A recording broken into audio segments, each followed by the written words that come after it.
Muda responds and says Hasan is the... Oh, wait, what is this? Sorry. Hasan and Muda are going at it on the timeline. Muda made his return to Twitter by calling out Noah Samson and Hasan for slandering him in regards to his IP stance. Drama slop centrist defend Asmongold. Didn't cover it as drama since it isn't one. What is this? In your only vid on Gaza, you admit to not knowing about politics, try to cover Israel/Palestine as drama slop for centrist audience, defend Asmongold for inferior culture/genocide comment, and then attack pro-Palestinian voices. So I guess you just wanted the ad revenue then. Yes, I do admit to not being an expert on the topic. Didn't cover it as a drama, since it isn't one. Serious situations with dead people and attacks happening every day. I just don't downplay and sugarcoat violent organizations like you. Also didn't defend Asmongold in the vid.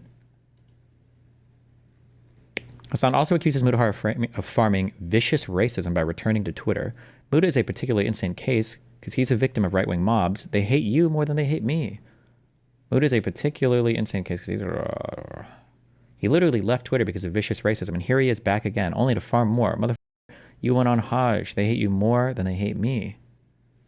I don't know anything about this, but okay. Muda responds that Hasan is the most Muslim cosplayer he's ever seen. Also, one final word on this whole thing. I don't understand why you bring up my Hajj while being the most Muslim cosplay I've ever seen. I've made tons of videos criticizing right-wing stupidity. Who's claiming I want to be loved by neo-Nazis? I also don't like your kind either. Ooh. We were a year into a genocide here. This was your only video on the topic. It downplayed and ran defense for Asmon's takes, while the bulk of your commentary revolved around how evil the pro-Palestinian streamers were, streamers were, from clips you compiled of snark Reddits. 990k views, though. It's almost as if the bulk of the commentary matched what the video was titled and centered about. Twitch allowing violent and unfiltered rhetoric from your camp on its platform. The clips were actually sourced from the creators who streamed them. Damn.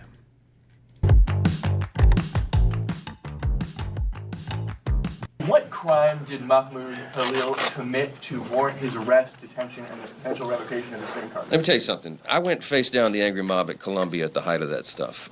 When the pro-Palestinian, pro-Hamas protesters were there. I'm telling you, this is my own observation, not something I read in the newspaper. It was dangerous. I met with Jewish students before we went to campus who were holed away off. Wonder what comments he's made about the J6 guys. Was that dangerous, or were they just peace-loving, patriotic Americans? Campus because they were instructed by the administration not to come to class, which they paid for fear of their physical safety. This madness has to stop.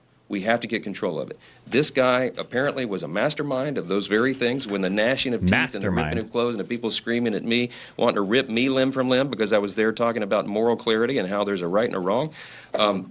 They were doing that. They disrupted the campus. They were threatening physical violence to their fellow students. If you're on a student visa, I'm going to say this clearly. If you are... He was a lawful permanent resident. He was a green card holder, right? Not just a visa person, but... If you're on a student visa and you're in America, and you're an aspiring young terrorist who wants to prey upon your Jewish classmates, you're going home. We're going to arrest your tail, and we're going to send you home where you belong. And this is just getting started. So, look, I appreciate free speech. I used to defend it in courts, but this is far beyond the pale of that. When you are threatening your classmates and spewing anti-Semitism and all this hatred... Charge him with a crime, then.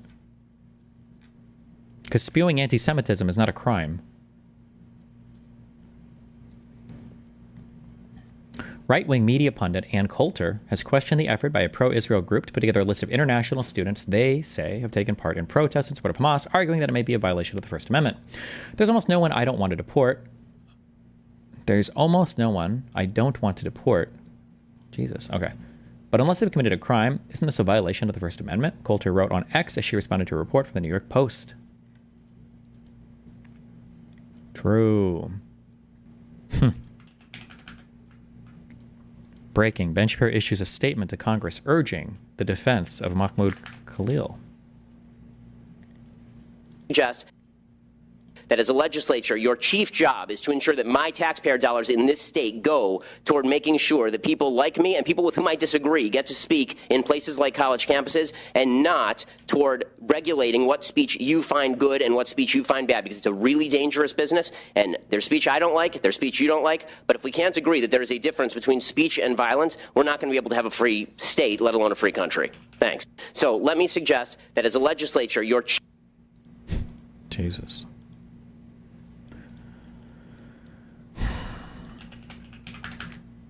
chief job is to ensure that my tax... But he did a video like... There's so much, dude, to say about him. It's kind of insane. In fact, Bad Empanada I didn't get to it in the video, but you're not going to be happy to know this, but people have infiltrated your... He has a Patreon, a Patreon for people... Or sorry, a Discord for Patreon members. And they all have access to this place where they do like... They literally talk about doing psyops, faking posts, brigading, and all this shit. And I have 4 years of all of his chats. There's stuff in there that will put him in prison. I'm not even fucking kidding. Like, he is a straight up... And so going through this, I was trying to figure out what to do with it. And I think the best thing is just to release it to the public. And the amount of creators that he has psyoped in there, that he's like participating in brigading, like clandestine operations to fucking ruin these people, to just terrorize these people is staggering. I think if I just release it to the public, people will just, every community should look through that and just see the fucking depths of evil that this guy is. Because this guy's been going on a victory tour since October 7th. He's getting promoted by everybody. He's getting promoted by Denims, from Frogan, from Mike from PA, from Denims. Hasan has been watching him religiously. But he saying just like such a horrible, disgusting person, and I'm so glad that I was able to put together a video that really illustrated that. It's undeniable. So much to the fact that she not only she not responded to this, she deleted all of her videos on her Clips channel. Ooh. That's fat. That's rough. Yeah, and you know why? Because I've been talking about suing her and stuff, and yeah, maybe she should actually take it seriously. Yeah. Yeah. Maybe she should think about issuing an apology and retraction. Or at least saying calling CPS is fucking crazy. Don't do Is it that hard? Oh no, what she does kind of, she goes, after being like, Ethan's the worst person in the world, and like, yeah, his kid, watching Bad Amp, and I'll be like, yeah, his kids crawl around and eat shit, and her whole entire chat being like, call CPS, but she'd be like, obviously don't call CPS. It's like, yeah, lying thing about that. In their hands or something, but they contracted a parasite. You're talking about my children, man. Like, show some fucking show some respect, show some grace, dude. Show some, like, at least a little judgment. I know it's like you think you can say and do anything you want about me ever, all the time. You're talking about my kids. Your chat is saying call CPS. You don't want to say any single fucking thing about that? You sick, twisted, evil woman. Damn. Right, that I had previously never heard. You're just gonna sit there doing, oh my god, like ooh-ee, or what's the kawaii sound? Ooh. There you go. You hit it right on. Call CPS, somebody. In their hands or something, but they contracted a parasite. You're talking about my children, man. Like, show some fucking... Or what's the kawaii sound?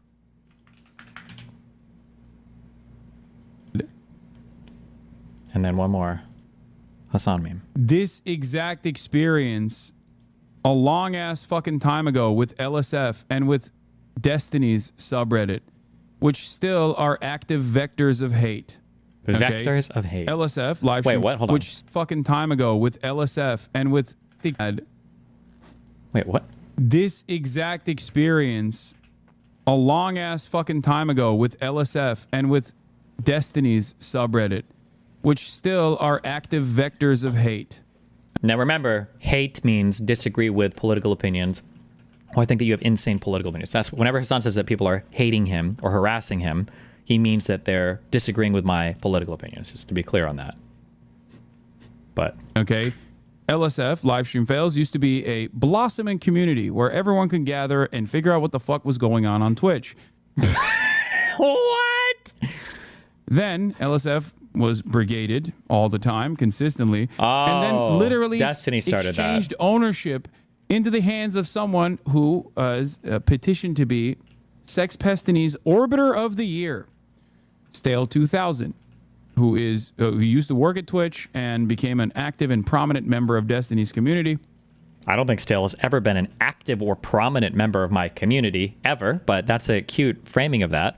Also, keep in mind that there are several communities that as soon as a thread about me gets posted on LSF are literally spamming the Reddit thread to have people go in and downvote the fuck out of it, make unhinged comments and upvote the fuck out of it, and then downvote anybody that seems to come from any of my subreddit. Just to be clear, that's been the case for like months on LSF. You can literally go into any recent thread and that's what you'll see. The idea that my people are somehow in control of that subreddit is just fucking hilarious. Show a thread. Show a single post where that is the case.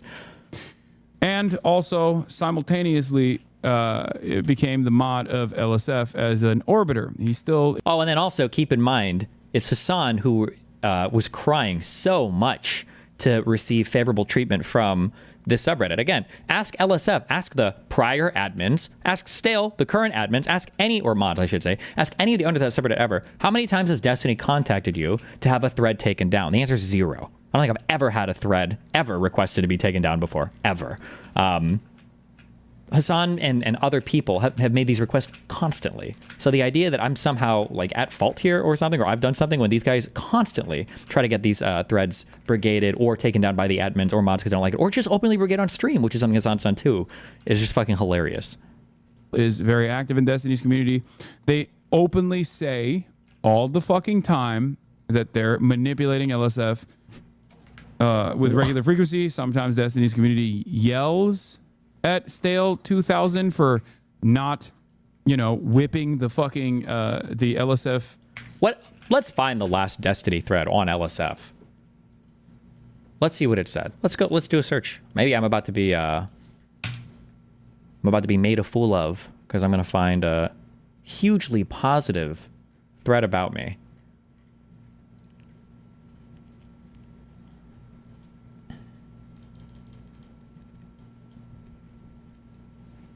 Oh, 2 hours ago. 0 upvotes. Destiny's take on the Epstein case. Most upvoted comment. Up next, Doc's take on the age of consent. Destiny's worried about his own sex pest leak case. He continues to ban people who bring it up too. What do you think about the Epstein case? Wow, this is, talk about controlled. Absolutely controlled by me and my community. Let's see, what else? What's the next one? One that's older than 2 hours.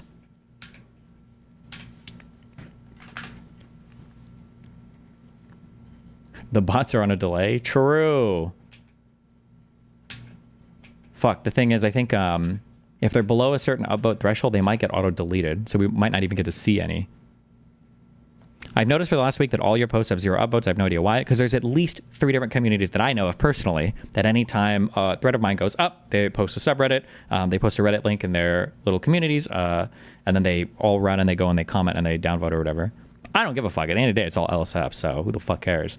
But it's just funny that Hasan, who obsesses, by the way, about what people say about him on LSF, because he's obsessed with, he can't handle any negative opinion about him at all.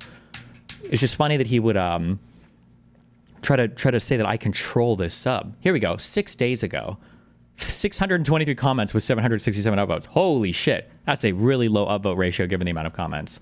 Let's see. Most upvoted comment. It's crazy making how he frames this stuff. Like, it's not anything he's done, of course. It's his crazy stalker ex jerking herself off. It's not my ex at all. That's funny that none of my exes are involved in this situation. Okay? And he'll magically be able to do normal stuff once it's over. Nothing to do with his actions. He's just a bystander. Has he tried debating about incest with the judge? Wow, controlled.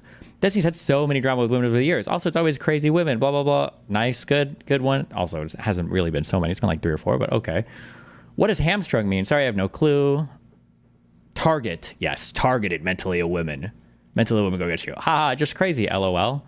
This is such a crazy Destiny favored subreddit. Oh my god. What an insanely compromised subreddit. Like, it's like, I know how he says it. He says it because the people just don't engage in reality whatsoever. But like, the idea that this subreddit is somehow controlled by me is just fucking hilarious.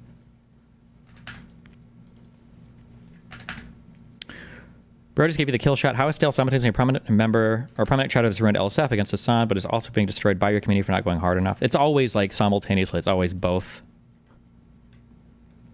It's always both things.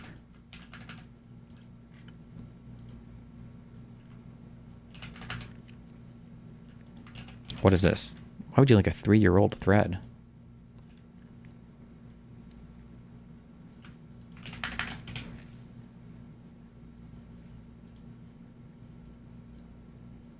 LSF 10-minute video.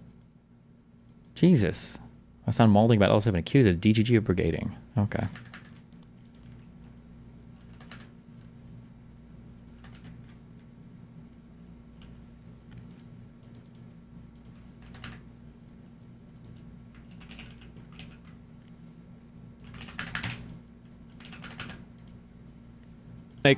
Asmongold thinks it's a violation of free speech when devs make video game boobs smaller.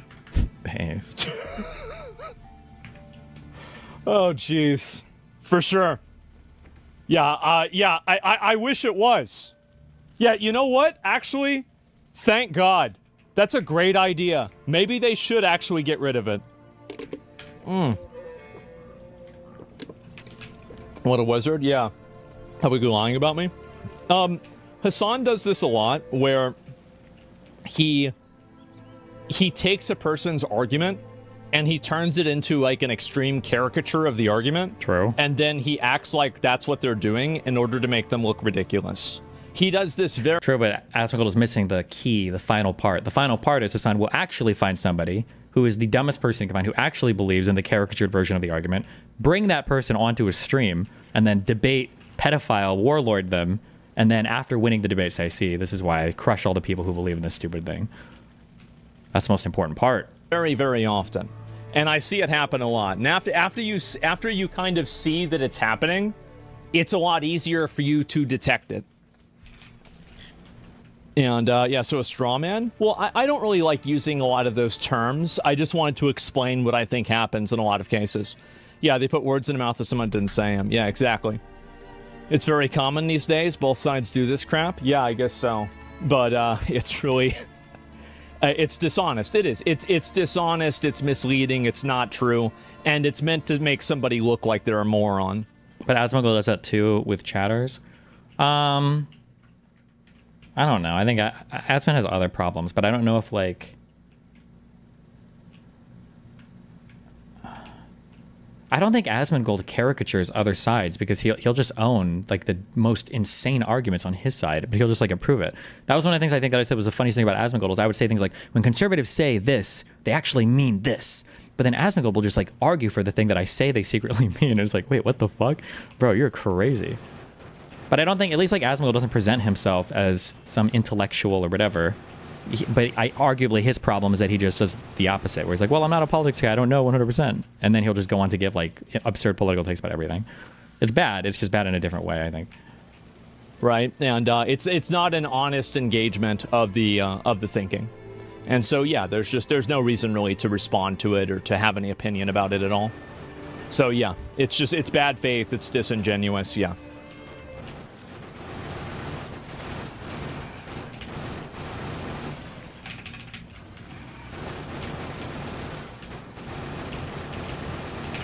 Wait.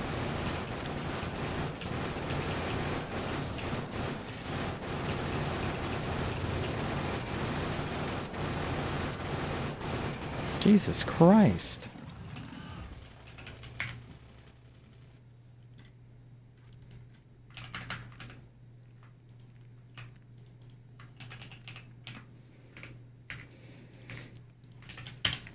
And so you kind of, everyone's trying to add this up to say the math doesn't make sense here to have all of these things happening at the same time. I'm going to say this at risk of my job, Kelly, but what President Trump is doing is insane. It is absolutely insane. It is about the 8th reason we've had for the tariffs. And now he's saying he's putting 50% tariffs on Canada unless they agree to become the 51st state.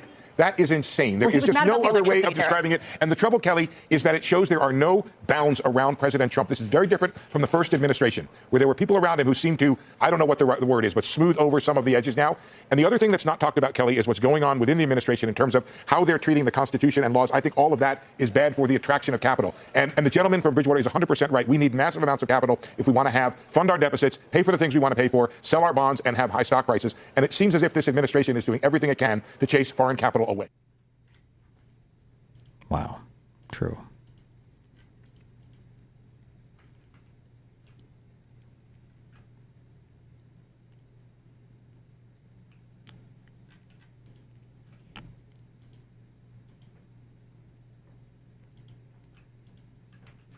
Fuck. Okay, we might watch this before anything else tonight. Jesus, Gavin Newsom talking to Steve Bannon. Holy fuck. Are you okay, bro?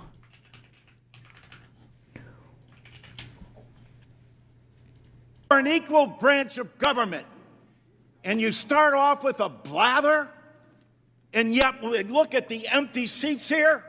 Where's Elon Musk? I'm sure he's a genius, and is a very credible person because of the wealth he's accumulated. But that does not put him above the law or the responsibility to come before this committee in this Congress. If he's so great, if these plans and all the fraud and abuse that he found are so eminent, why isn't he here explaining it? You know why. Because he's out to privatize Social Security.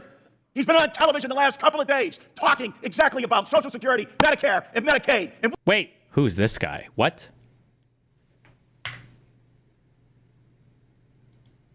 John Larson?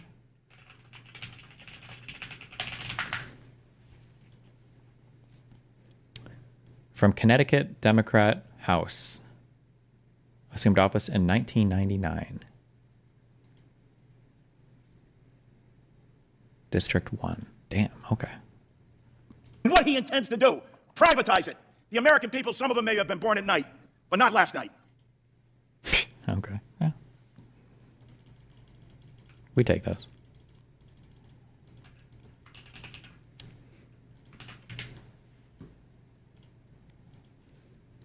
For to attack me for referencing his cane as a pimp cane. And Grant, I stand by it. I have never seen Al Green actually use his cane as a support to walk. I have seen him shake it for years, all throughout the Capitol during any meeting that I've ever been present with him in. And if that gold-plated cane isn't a pimp cane, I don't know what is. But maybe hula hoo is really the racist here. Are only blacks pimps? Is that what I'm hearing? Are there no cisgendered white pimps in America? To attack.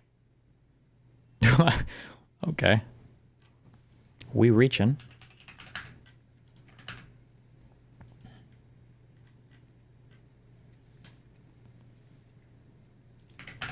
Okay. Wait, fuck. Should we watch the...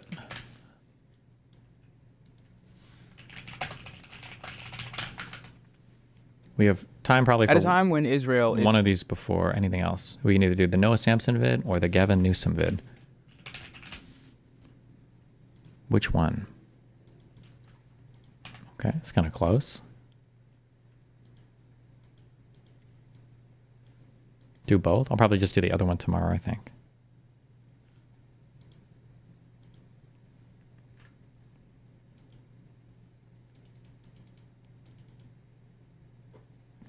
Just watch them both at the same time? True. Okay, watch the Newsom one. All right. Here, give me a minute and then we'll start the Gavin Newsom one. Have our good political analysis from Nick Fuentes in the meantime. 1 sec.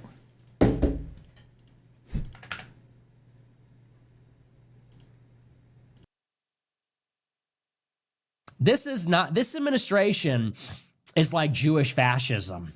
Okay? Like liberals, as much as I hate to admit it, liberals were right fundamentally about Trump. Whether he has good intentions or bad intentions, whether he means well or not, some people blame his advisors, some people blame people around him. Whatever you think about his culpability, he is in effect, okay? Maybe not consciously or intentionally, but in effect, what he is a demagogue. What he is a populist demagogue. And directionally, what liberals said about him, which is that he was stirring up the rubes, animating the rubes with nativist rhetoric and ginning up resentment against the system to empower himself and the people around him, and then brought the swamp closer to the periphery in his first and second administration, willing to say and do anything. Yeah, that all kind of turned out to be true. Yeah, that basically turned out to be true. We're not getting what was promised. It's been 10 years and we're not getting it, and there's no plans that we're going to get it. And the only thing that is keeping the lie going is the sycophants around him that depend upon him for a sinecure. It is people like Charlie Kirk who rely on Trump's appearances and access to Trump at his events, which is what keeps $40 to $50 million flowing into Turning Point's coffers every year. So Charlie Kirk will never criticize Trump. And nobody else will either. The moment that you criticize Trump, you don't get the interview for your network. The moment you criticize Trump, that's when you don't get access to the social media summit. You don't get access to whatever else. And so people are willing to lie and cover for this. People are willing to vote and support and do all these things. Some of them naively because of the vibes, some of them cynically, and they've convinced themselves otherwise. But all of that is true. Ask yourself this, is Hillary Clinton in jail? Did she get locked up? Ask yourself this, is there a border wall? Ask yourself this, have there been mass deportations? Ask yourself this, have we withdrawn from the Middle East? Ask yourself this, have we gotten rid of NAFTA? Have we gotten rid of free trade? Have we drained the swamp? If we have, who's the Secretary of the Treasury right now? Who's the Secretary of State? Are we going to shrink the Pentagon? Are we going to shrink entitlements? Did we repeal Obamacare? Did we do an infrastructure bill? Did we restore law and order to the cities? Still waiting on that. What? Still waiting on all of it. Still waiting on all of it. Roads, bridges, highways. We're going to make things in America. We're going to build a wall. None of it has happened. Not one of those things has materialized. You know what has?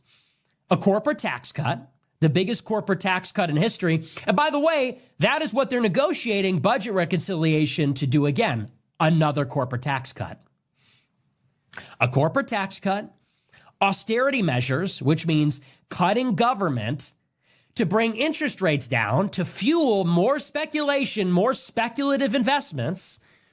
The biggest wealth transfer in history during the COVID pandemic, which saw $8 to $10 trillion in quantitative easing and fiscal stimulus, doubling the money supply, inflating the value of the biggest companies in the world, the tech companies, which are all run by liberal communists. He created the COVID vaccine, the First Step Act, which released criminals from jail. BLM happened under his watch the first time. We got record illegal immigration in 2019. By destroying Venezuela and giving them TPS, he invited many of them here during the Biden administration. Trump ripped up the Iranian nuclear deal, which led to the war with Iran now. Trump redeployed missiles and tore up the INF treaty with Russia, which led to the Ukraine war right now. And a never-Trumper as vice president. A never-Trumper, fake venture capitalist funded by an intelligence contractor that was created by the CIA, who has an Indian wife and a gay mentor from the CIA. That guy is next in line for succession. And you're telling me that it wasn't all a scam? I mean, seriously. So liberals are basically right in a lot of ways. We didn't get what we were promised.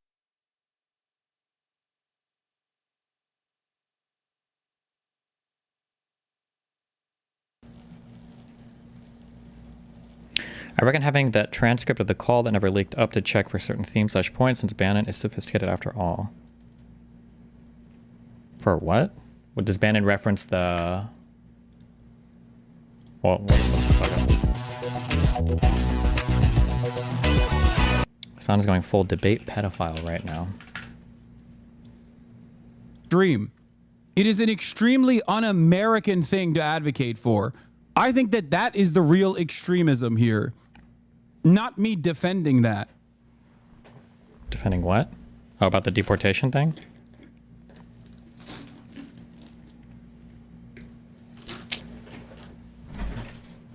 The reason why I said I would talk to him directly is so that he can explain his position without interruption. Okay? It is the only way to have a normal back and forth rather than going after clips, going clip for clip, or doing this or that. The best possible way to deal with this would be in person.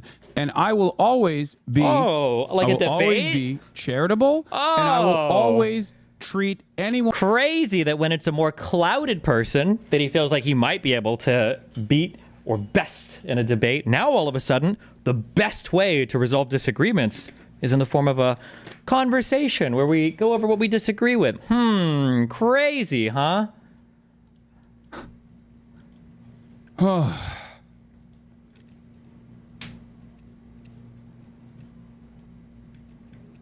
Damn, it looks like we're going to do a government shutdown, boys. Your right to say something depends on what the administration thinks of it, which is no free speech at all, said Will Creeley, legal director of the Foundation for Individual Rights and Expression, a nonpartisan First Amendment group.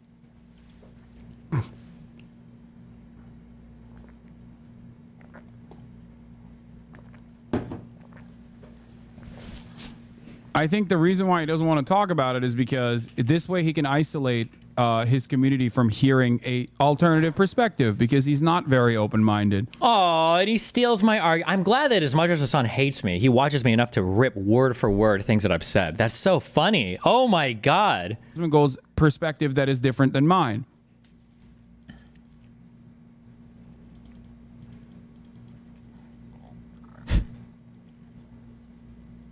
Oh my goodness. Is that his shock that he's getting pushback? We have That's enough crazy. terrorists here that we have to support their First Amendment right to be fucking terrorists. We have enough of them. We don't need to import new ones. No, you would not. Why do you, Trump effect. Trump claims Ukrainians no longer support Zelensky, but the numbers tell a different story. A new Economist poll shows 72% of Ukrainians approve of Zelensky's performance, far higher than Trump's 46% in the U.S. Nice. This is Gavin Newsom. And this is Steve Bannon.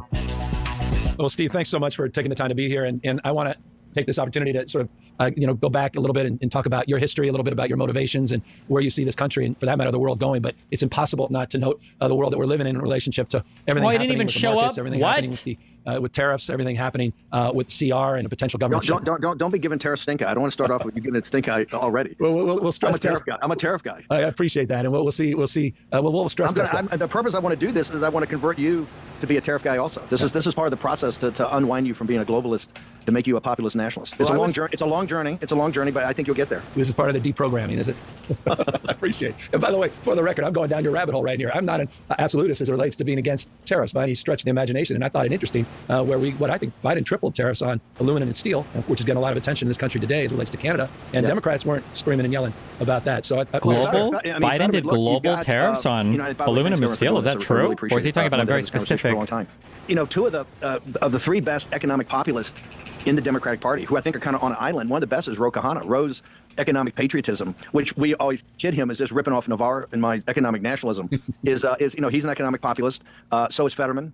Fetterman just announced, we're here today during the CR. Fetterman just announced he would support the CR if it came in as Fetterman's a populist. And then Sherrod Brown. Sherrod Brown, I think, has been an economic populist for a long time. So there are very strong voices in the Democratic Party. I think now, unfortunately, as a populist, I think they're kind of on an island because it really hasn't been the center of the conversation with the Democratic Party. But I think those three are pretty good as far as populism. And Steve, in terms of populism, then it's a good segue. How do you define that then? Is it a principle? Right, obviously, tariff may be a component part, but how do you define populism, particularly in relationship to their reflective lens in terms of them being populism? Obviously, we believe in subsidiarity. We believe in bringing power back to the grassroots level. Right, we're very anti-elitist, and one of the reasons is we think the elites in this country, the highly educated elites, the political class, the Wall Street, Silicon Valley, Hollywood, all of it, have really forgotten the underlying kind of principles of the country and kind of left working class people, regardless of their race, gender, ethnicity, sexual preference, you pick it, they've kind of forgotten. And that's why such a big push for kind of these populist economic policies that look to put the lens is not just America first, but American citizens first. And it goes with tax policy, it goes with tariffs, it goes with bringing manufacturing jobs back. It's nationalistic in the fact that not isolationist, but understanding that we got to make it right for American citizens, and particularly for the greatest resource we've had or ever had, which is the American working man and woman. So it's to push every decision as down low as possible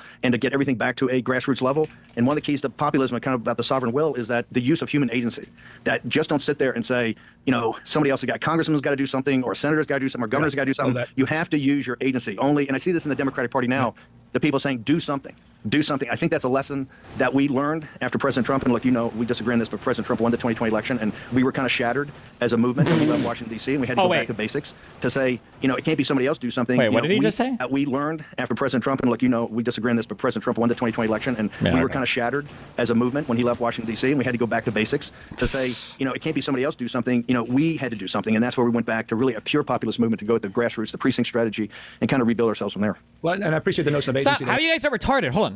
Destiny, we need to set parameters. Gavin is literally letting him steamroll his narratives. This is why people with big platforms like you should push out narratives into the discourse that is worth fighting. Nobody's getting steamrolled here.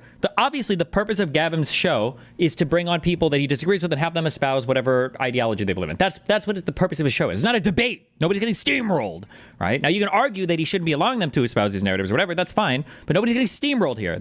He's literally just bringing people on to have conversations and then for them to, it's not a very challenging environment. That's the point of this show.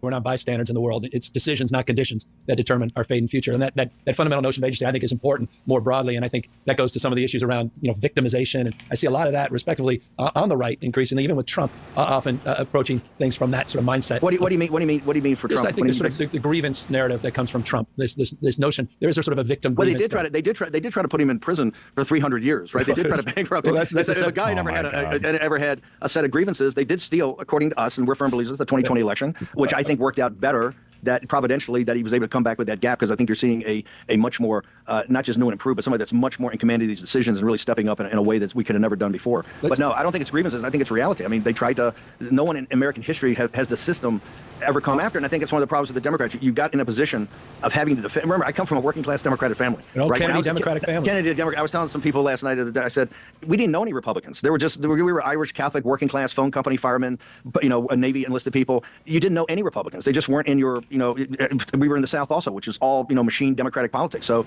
you didn't know anybody. You didn't know anybody then. And so to see what President Trump had to go through, and to see how we've actively changed the Republican Party to actually the working class party in this country. There was a poll done last spring that showed that we, as the Republican Party, are the working class party and viewed as such, and that President Trump's the leader of that working class party, and the Democrats have become both not just the Wall Street elitists, but also kind of the credential class with the poor underneath, of which we're now trying to obviously recruit not just the working poor, but actually the poor itself to join our broadening coalition. I appreciate it. I want to talk more about that, because I think it's interesting, just as one of the points of contrast with you and, frankly, Trump himself right now is on some of the issues of tax policy in relationship to this notion of who are you for. And you've been pretty critical about the proposed the extension of the existing tax cuts that disproportionately favor the wealthiest. And you were making the point that it should disproportionately focus on the middle class and working. Governor, I'm not so sure. Let me get there. So in 2017, I was a big advocate of that in the first Trump tax plan of actually raising the rates on the upper bracket, right, and doing actually more to the lower bracket in the corporations. And it was not just what I thought was right, but also politically expedient. At that time, in the spring of 2017, it was really Bernie Sanders and Pocahontas. That was going to be Elizabeth Warren. Elizabeth Warren is going to be Pocahontas. We call it going to be the challengers. I don't know why he coming from lets the populist him left. get away with calling her nicknames, but okay. To nip that in the bud at the time and raise the brackets. Now, I think history shows that they can show you the math that doing all of that actually worked in unison and got us that great, 2019. Today, and President Trump, I think, invested in pretty upfront that this is the last chance we're going to get at a supply side cut of that $4 trillion. I think the $2.6 trillion of joint, 400,000 and below of couples, right, and I think you add another couple of $100 billion for maybe the pass-throughs to the LLCs so the entrepreneurs get caught up. But that additional $1 trillion, unless it can be shown mathematically, and I think people are working on this, that they consume, right now I think the top 3% consume almost 50% of what's going in the country. Unless that you're concerned that would kick you into a major recession if that went away. I'm pretty adamant about that. You shouldn't, the upper bracket shouldn't get it, and even some of the corporations shouldn't get it if they're just going to do stock buybacks. But additional tax cuts should go as President Trump promised. No tax on tips, no tax on overtime, and particularly no tax on Social Security. Yeah, but I mean, his current proposal doesn't add up then in that respect. Blows the deficit and continues those corporate tax cuts and continues the tax cuts to the wealthiest. So it runs. I think what we're, not to be argumentative. No, appreciate it. We want to have an open dialogue. I think when you look at Besson, and Charlie Gasparino had a pretty good piece in the New York Post today about this. If you add in, if you look at the growth rates, and it's predicated on growth, you look at growth rate 2.5% to 3%, right? If you look at what we're trying to do on cutting federal spending, in addition DOGE, which is the waste, fraud, and abuse, and you look at additional revenues externally from tariffs, you can get to, and what Besson's trying to do is take the deficit from 6.5% of GDP down to 3.5% of GDP. So there's not this out of control explosion of $2 trillion in deficits, which we as Republicans are about to sign off on today. Just so your audience understands, this CR today, the House will approve the Biden-Kamala Harris spending for this year. Locking it in. They're locking it in, and that's a tough how you can't be. I mean, how are you out there supporting that then? Well, because right now, I think with everything at DOGE, and by the way, it's that, plus it's a $2 trillion deficit, okay? I think the reason we're doing it is that the House has not gotten their act together to get these single subject appropriations bills done. They are committed to do that, working with Democrats in the spring and summer this year for fiscal year 26. And I think to keep the government open, to keep President Trump hitting on all cylinders, to keep DOGE at work in federal court overnight. The federal courts are coming after DOGE. This is on at least information. We expect many more lawsuits about that. But I think in the effort to do it, we're prepared. And we hate any CR. This one we've hated for a long time. We're prepared to go along. The president says he needs it. What I love about Johnson for the first time they just announced they're going to vote on it this afternoon. He thinks he's got the votes in the House to do it. Then they're going on recess. They're sending it over to the Democratic Senate with a play me or trade me. Which right? then they need 7 votes on the Senate side in order to get this done. Otherwise, we got a government shutdown. Yet another one. What is your over-under on the prospects of that?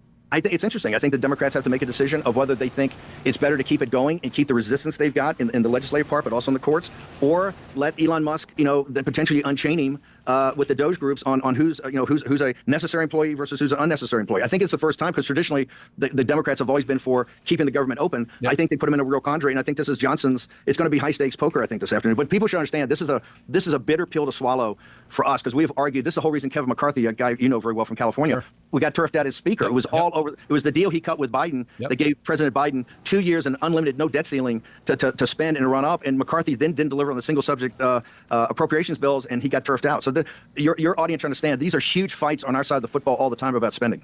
So so locking in the Biden era budget, or at least extending it and kicking it out, it's the last thing I expected to see coming from your side of the aisle, or at least in the MAGA movement. But also just even you saying something complimentary about Speaker Johnson. You've been pretty critical.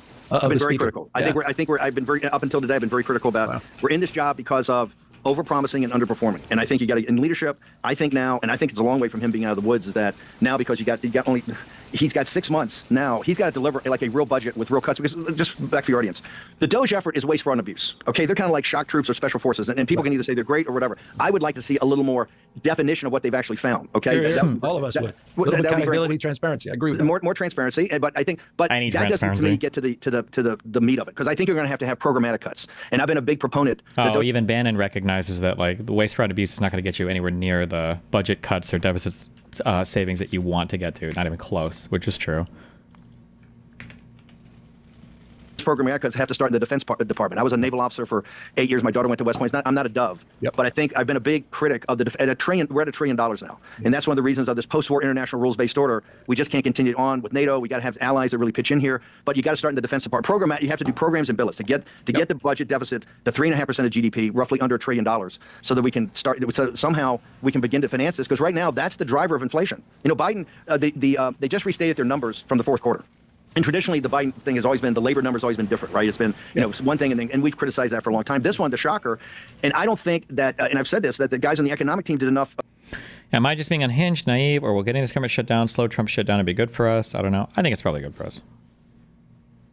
For President Trump of pushing this, the inflation number went from 2.2% to 4.2%, and it really. The tank has an equipment grid like the power armor now. You can add a bunch of lasers to it along with your power armor. Wait, is that true? Does the tank have, do you have to put power, like solar panels and batteries on it, or does it like power the lasers through the burning of the fuel in the tank slot? Oh, that sounds sick.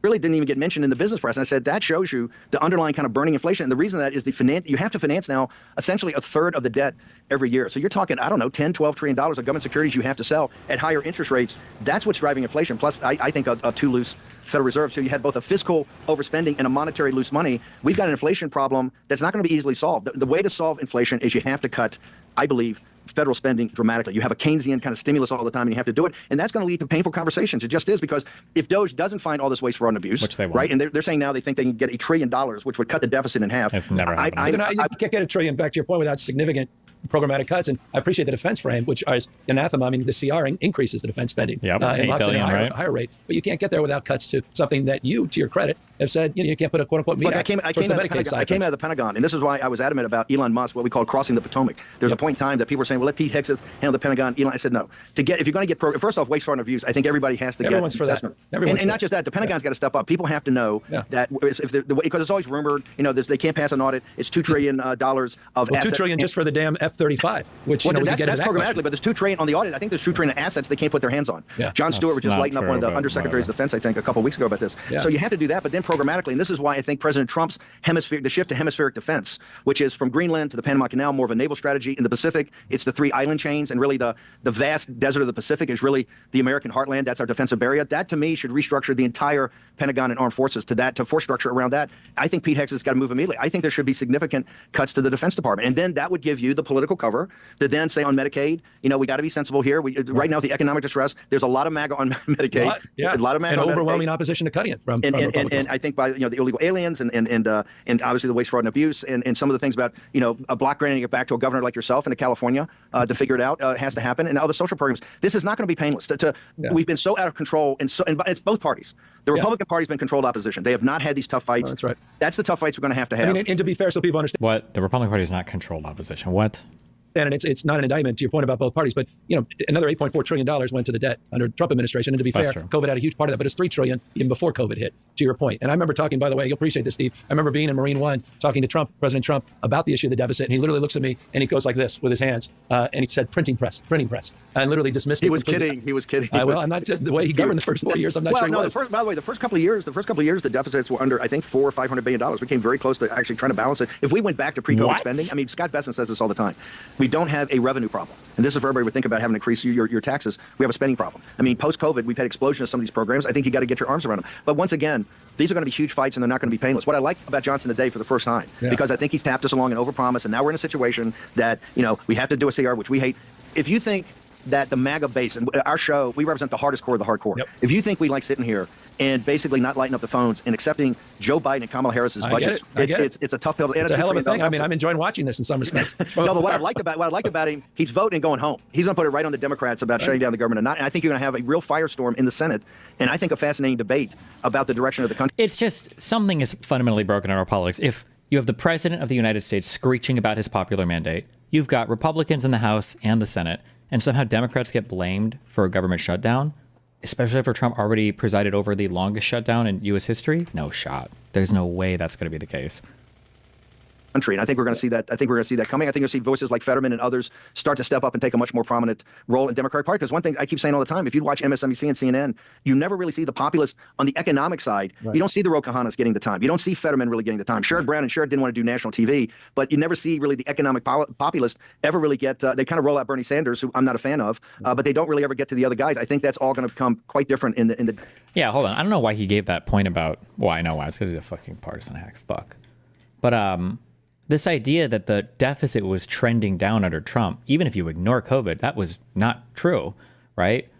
Fiscal year 2013 was $680 billion, then $480 billion for 2014, $440 billion for 2015, $590 billion for 2016, and for Trump, $670 billion, $780 billion, $980 billion.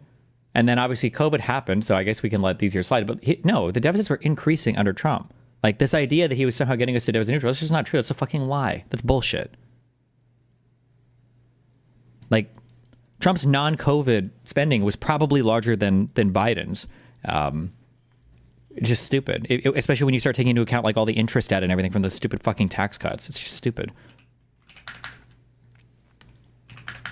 The days and weeks ahead. Well, I think, Steve, just, listening to those of you that may have some familiarity to you, but never have taken the time to actually listen to you or tune into the war room. I mean, the idea that you're even talking about the corporate tax rate and the tax rate for the wealthiest among us, and having, the fact that we're having this dialogue about your different approach. I mean, in some ways, it's the California tax policy as it relates to more progressive tax policy that favors the working class. We would never take anything from California. I understand.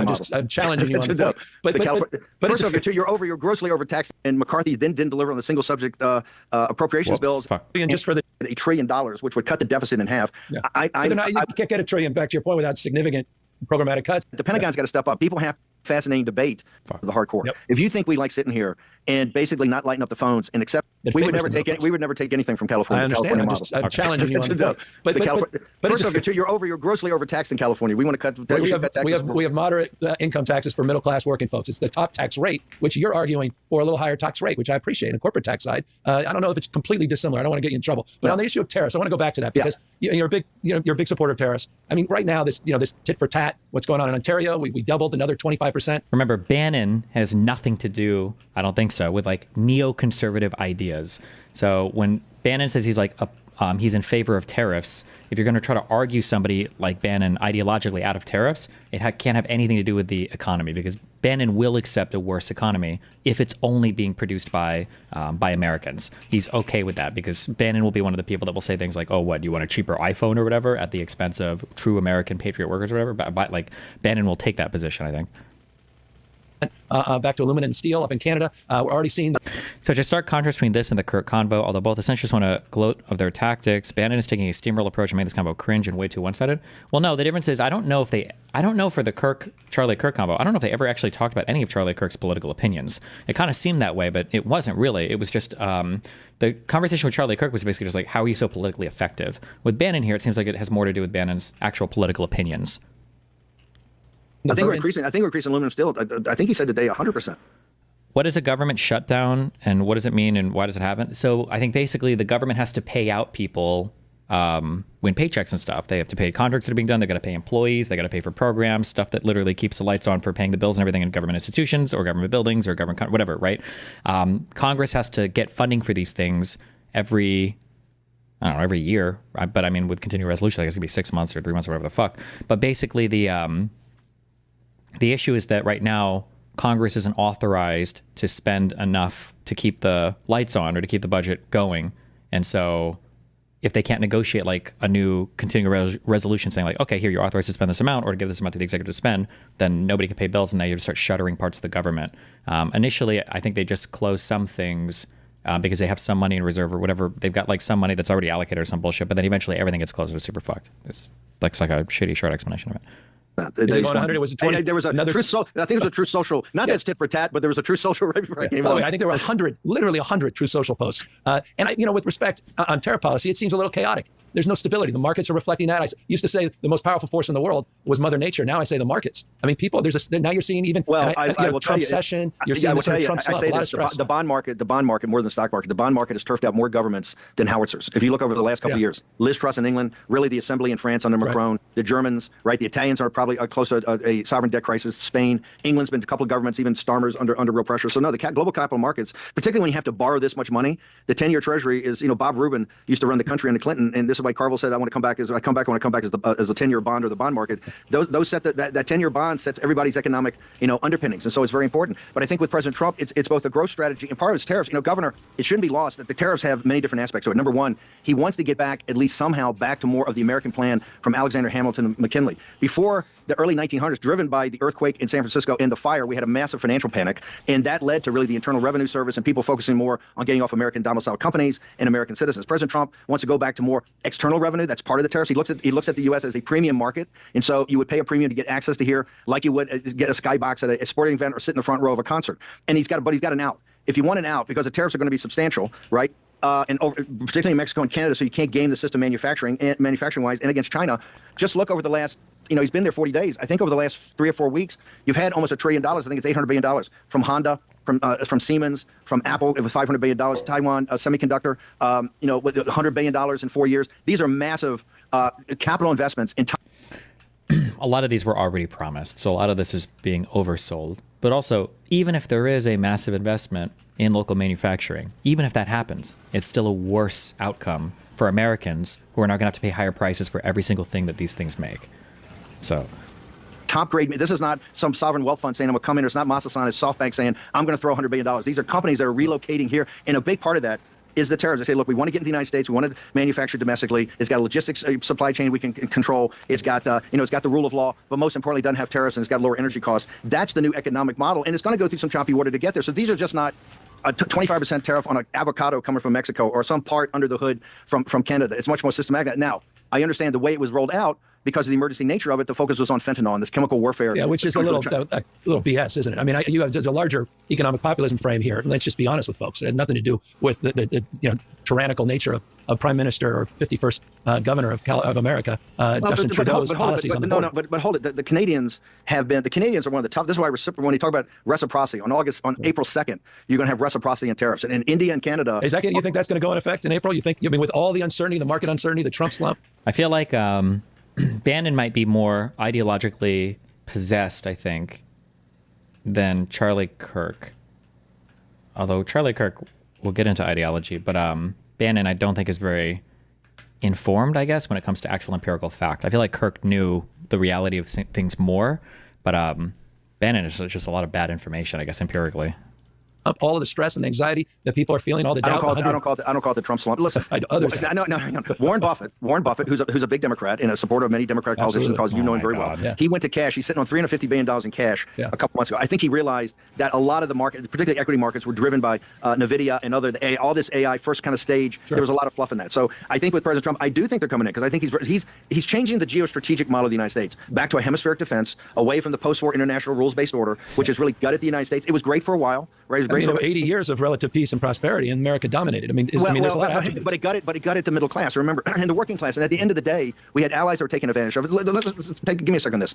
If you take the rim of the Eurasian landmass, you got Western Europe, the Persian Gulf, the Gulf Emirates, Middle East, then you've got the Straits of Malacca, the South China Sea, and then up to Korea and Japan. Those 4 nodes, we have commercial relationships, trade deals, capital markets integration, some cultural interface, but it's an American security guarantee. This is how, whether it's NATO or the Middle East or South China Sea or up with Japan and Korea, we have combat troops there. We have 150,000 troops deployed today in I think 115 countries. This is one of the reasons people talk about foreign aid with USAID, which I'm against a lot of this stuff going on, but it pales in comparison to what we're underwriting for countries that were upside down on every trade deal. Our trade deficit I think in January alone was a record trade deficit. I think it was $100 billion. Yep. So not just do we have budget deficits, we have trade deficits and kind of inextricably linked because we've gutted all the manufacturing jobs. We've offshored those. And I think Trump's geoeconomic strategy is a massive reshoring process. And I think you're seeing this now. And I might note, and I don't want to take a cheap shot, a lot of those traditionally would go back to California, but they're going to Arizona and Texas because I think they're looking at red states now as having lower regulation, lower taxes, and people are going there. And I think this is going to change the demographic change in the United States as you have Trump's reshoring come back to the United States. Well, and so, to be fair, that's tied to unwinding the post-war international rules-based order. We're going to tell people that, hey, we're not going to be everywhere. Kids from California are not going to be on carrier battle groups. Guys deployed from San Diego and kids that live in the Inland Empire are not going to be deployed in the Red Sea with 2 carrier battle groups that keep the Suez Canal open so that Europe can get energy resources from the Persian Gulf. I think those days are kind of over. We'll pick and choose as we pull back and look at hemispheric defense, not retreat from the world, not be isolationist, but kind of take care of the homeland first, and particularly take care of the people in the homeland, the working class and middle class. No, I appreciate how you laid all that out. I think there's a risk in the context of the argument to move to a multipolar world. And obviously the security umbrellas that will radically reorganize themselves. You already seen that with Merz in Germany in the relationship with obviously Britain and France. But also I worry about Japan and South Korea in that relationship. I worry Bannon about the nature of our broader influence. But I want to step back. There was a lot that influenced a lot of those companies you said that are coming back to the United States of America. Do you not agree that the industrial policies of the Biden administration as it relates to the infrastructure bill, aspects of the IRA, aspects of the CHIPS and Science Act, were they not determinative from an industrial worker-centered policy perspective? Were they not also influential in the decision for people to begin to quote unquote reshore or make they might have been at the beginning, but it was President Trump. They announced it during President Trump's term. If President Trump had not won this election, he just had Kamala You don't think Harris. those companies? No, I mean, I do there not. was record, but there was record investment. They'd already announced a lot of these. Like a lot of this had already been announced because we were making fun of the fact that Trump tried to tariff China to bring some of these companies back. And then it was after the CHIPS Act was announced, there were a couple of big manufacturers that had already announced that they were going to be investing in the United States because of it. But okay. It's coming back during the I think, correct me if I'm wrong, I think Biden in the entire 4 years was $1.7 trillion of capital investment back here from, I think, companies, not just private equity. From the private sector. From the private sector, right? Not just, but Trump's almost at $1 trillion in 4 weeks. And these are Apple, because they understand that Trump represents a populist nationalist that's only growing and only going to expand, right? And people are now focused on this. And that's why I think you have Honda, you have Siemens, you have, the semiconductor company is huge. They're the most advanced, I would say, semiconductor manufacturer in the world. The other thing I think is quite interesting, that traditionally our tech area in 128 in Boston and Silicon Valley are built around great engineering schools. They're built around Berkeley and Stanford, are built around Harvard and MIT. When you start relocating to Arizona on something that's both an art and a science like advanced chip design, and I love Mike Crow at Arizona State. He's a buddy of mine. University of Arizona is a great school. I love Arizona. They're not exactly MIT or Stanford. And I think it's showing you that the red states have done such a great job, Texas being the lead, of actually making these amenable to people's needs as companies that are coming back there. And I think it's going to. Do you think he's being 100% with all of his beliefs? Bannon? I think so. I don't think he's anything I don't think he believes.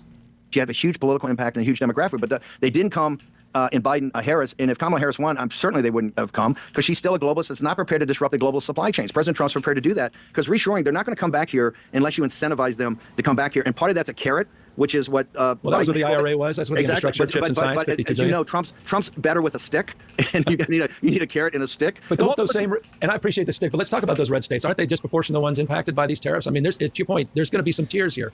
And I appreciate the larger geopolitical and what you're trying to argue for ultimately coming out on the other side. But this transition is not overnight. The transition will come more like if he's intentionally misconstruing facts. Oh, no, he's so ideologically captured. It wouldn't surprise me if he legitimately believed like the empirical stuff he's saying, I think. That wouldn't necessarily surprise me. I've never seen an indication of him lying about a fact like that or whatever. I think he just believes it.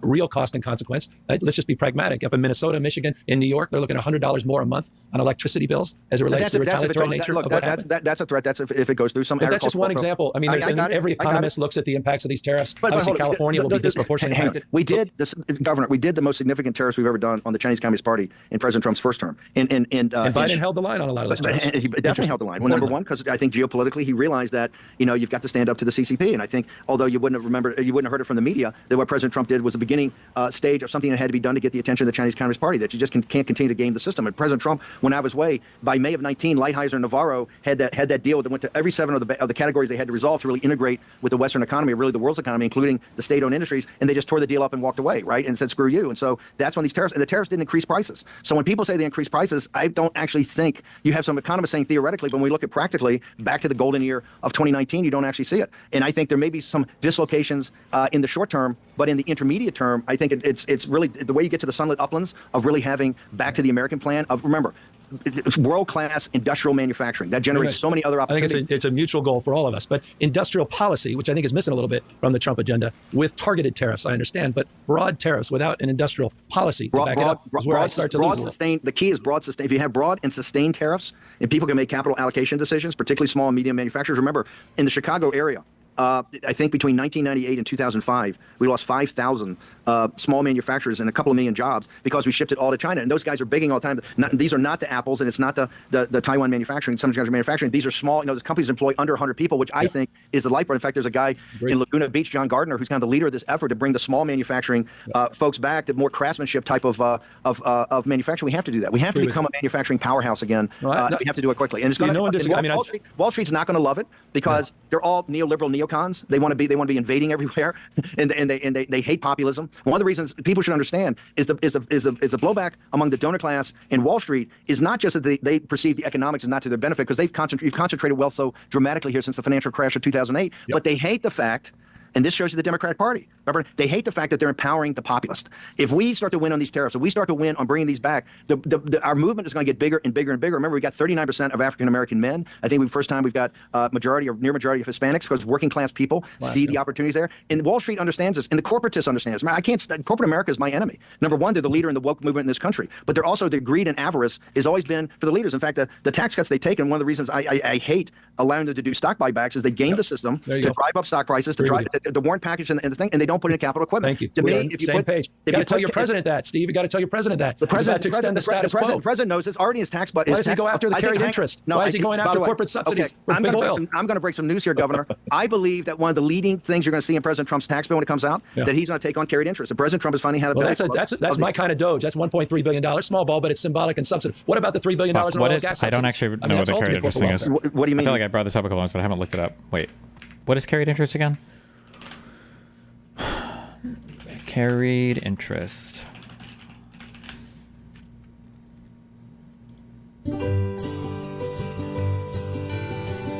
Carried interest is a fundamental part of private equity, venture capital, and real estate investment models.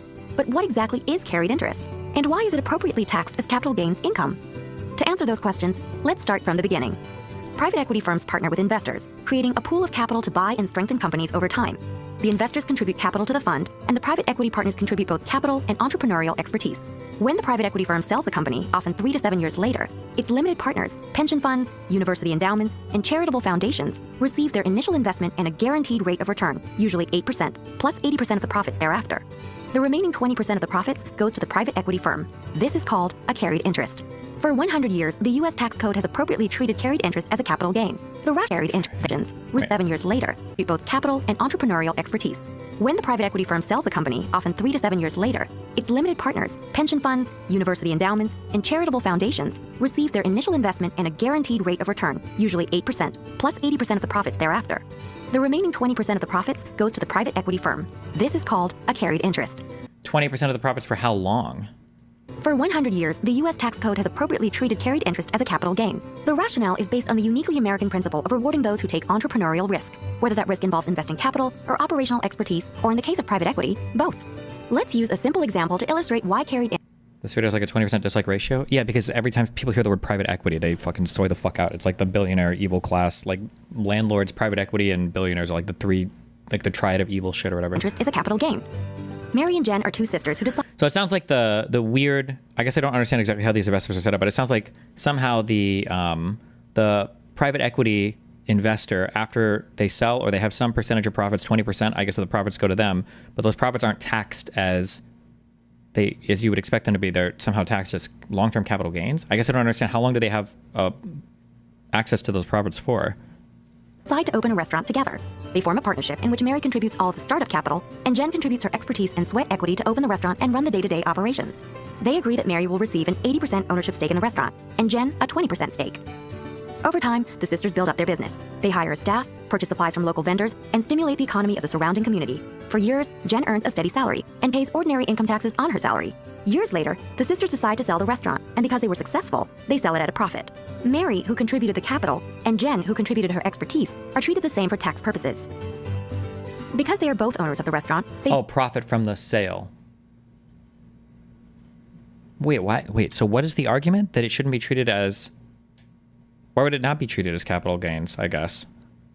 both pay capital gains on their share of the profits from the sale of the restaurant. The tax code treats them both equally because of their contributions to growing the enterprise. Private equity investment partnerships work in the same way. The private equity firm contributes sweat equity by forming the investment fund, identifying the companies to buy, and applying expertise to improve the purchased companies over time.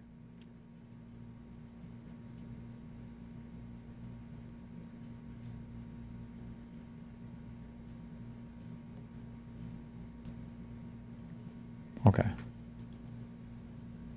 Carried interest loophole explainer. Okay. Let's get the negative take. Go ahead.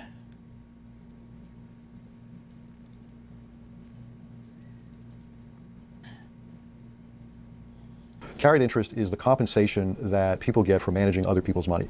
So hedge fund managers, private equity firms, real estate investment partnerships, the way these things are generally set up is there's a general partner who manages the money of other investors. He invests that money in properties or in securities that he thinks are going to earn them a lot of money. In return for that, he gets compensation. The nature of that compensation is what's known as carried interest. It's partially a bonus based on the returns that the partners get, and partially it's a salary.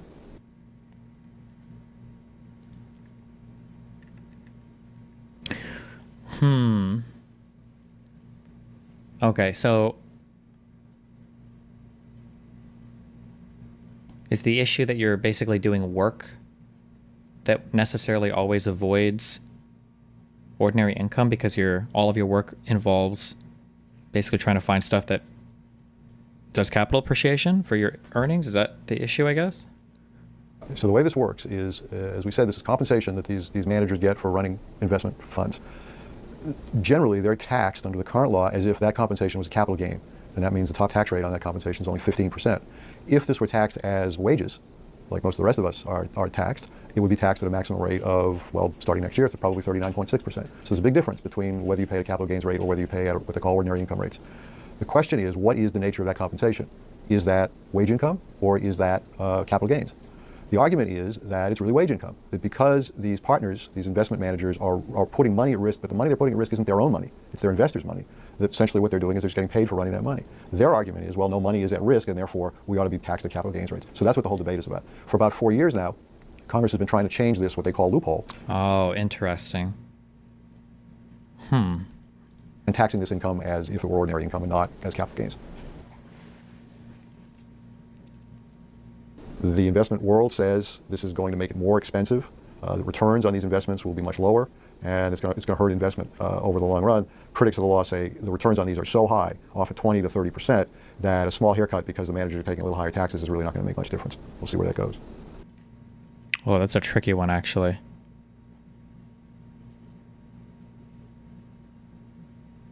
Oh, I don't know what the answer to that is. Okay. Explain as if we're all fucking retarded. Sure. Two things. When you work as an ordinary citizen,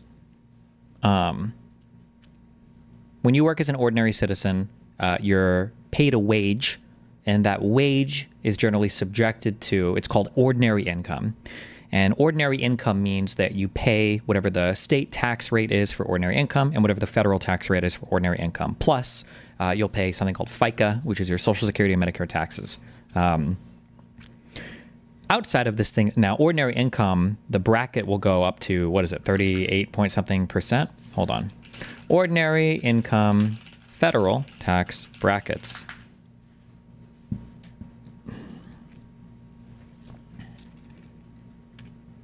So say you're earning $100,000 in a year.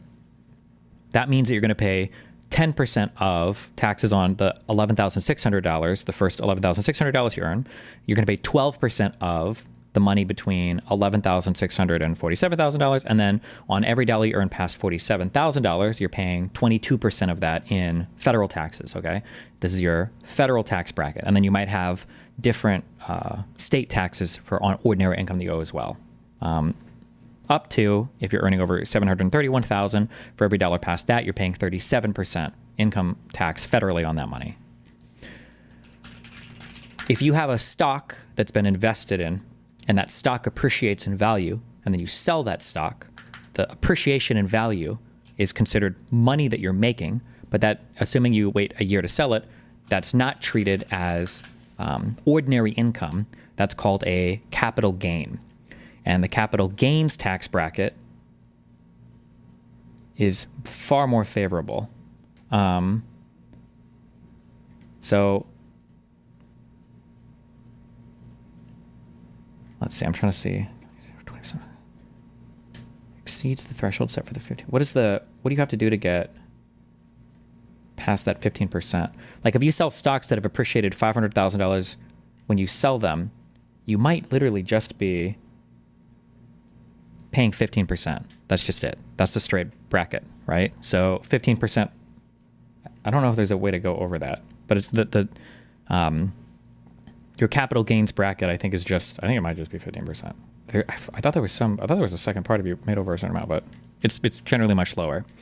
So I think the issue that we're running into when we talk about carried interest is, let's say that I have a company of electricians, and we go out and we contract with a school, and the plumbers go out and contract with the school. Security goes out and contracts with the school.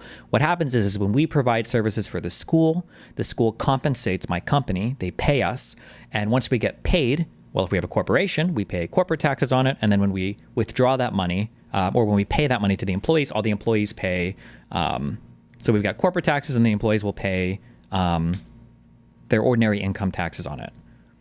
However, let's say that somebody comes in, and let's say somebody invests money. Let's say you get a private equity to come in, and that private equity is offering some money, and some other investors are offering money, and they're saying like, hey, we're going to invest in your school. That's my job, is to figure out good ways to invest in your school to make the school worth more. And then we sell it to somebody or whatever. I don't know how you make money. You sell it to somebody or whatever. Because the way the private equity is working, the way that they earn money basically is by causing an appreciation of the school's capital.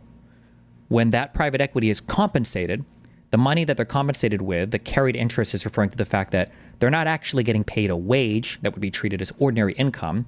They're getting paid in the form of a capital appreciation that receives the preferential tax treatment of being a capital gain. So you're basically doing labor or work that I'm guessing is probably oftentimes highly compensated, but you're only ever subjected to that 15% tax, the capital gains tax, rather than any ordinary income taxes on your wages.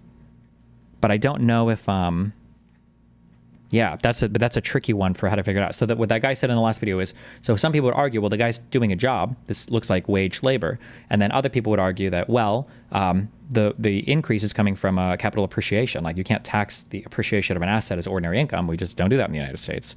So and the fact that private equity, I don't believe, is risking their own money. I think it's other investors' money that they're managing. Although they could still lose that money, but yeah, I don't know. I don't know what the right answer is there. That's a tricky one. We got to drill, baby, drill. We need to get lower. We are 13.5 billion barrels, million barrels a day. We have to have lower energy costs. And one of the reasons all these companies are coming back. What we got to do is stop. Look, you see this in Germany. Germany had this maniacal, and you and I are not going to agree on this or even close, but they had this fetish. They made a mistake on the nuclear. Carbon zero. They've deindustrialized themselves on the Greta Thunberg model. They're at 3 and 5%. It was pre-Greta Thunberg. She wasn't even born, but I appreciate. Why do we tax capital gains differently from income, and should we? There's probably a good argument that we should. You tax it differently from income. I think one idea is because it's already money that's been taxed because somebody's earned it. I don't know if that's a real or good argument. And the other one is that it drives investment, that if capital gains rates were too high, you would discourage people from investing their money and they would look elsewhere. There's probably some truth to that, but having it at 15% seems low. I feel like that could be bumped. Or we could have like a progressive capital gains bracket system, but I feel like we'd probably be okay there. But for some reason, people just don't bring that up ever. I don't know. Or I feel like I don't hear about it as much. Your friend. No, but they're deindustrializing Germany. We don't want that to happen here in the United States. No, we're on the same page on that. It's just how we achieve the goal. And by the way, 100% aligned on industrial policy, bringing manufacturing back that's worker-centered. 100%. By the way, I say that as governor of the largest manufacturing state in America, a state that has more corporate headquarters, God bless, forgive me, than any other state in America, more than we've had in over a decade, and that dominates. This was how the IRA was proposing to close the carried interest loophole. I don't like calling it a loophole because I don't know if I would call this a loophole or not, but lengthening of holding period required to obtain long-term capital gain treatment. Okay, where are we at? That's an agreement to add this to okay. Under current law, the holder of a partnership interest subject to Section 1061 may still recognize long-term capital gains on the dispossession of certain assets that have been held for at least 3 years. The proposed legislation would impose a 5-year holding period requirement beginning only on the latter of the date the taxpayer acquired substantially all of the. Would that really change much? The 5-year holding period instead of 3-year holding period?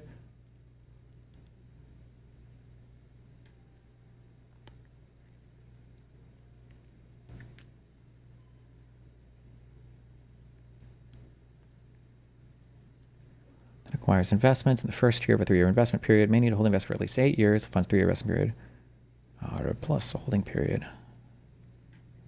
Expansion to cover all income taxed at long-term capital gains rate. Loss or income subject. I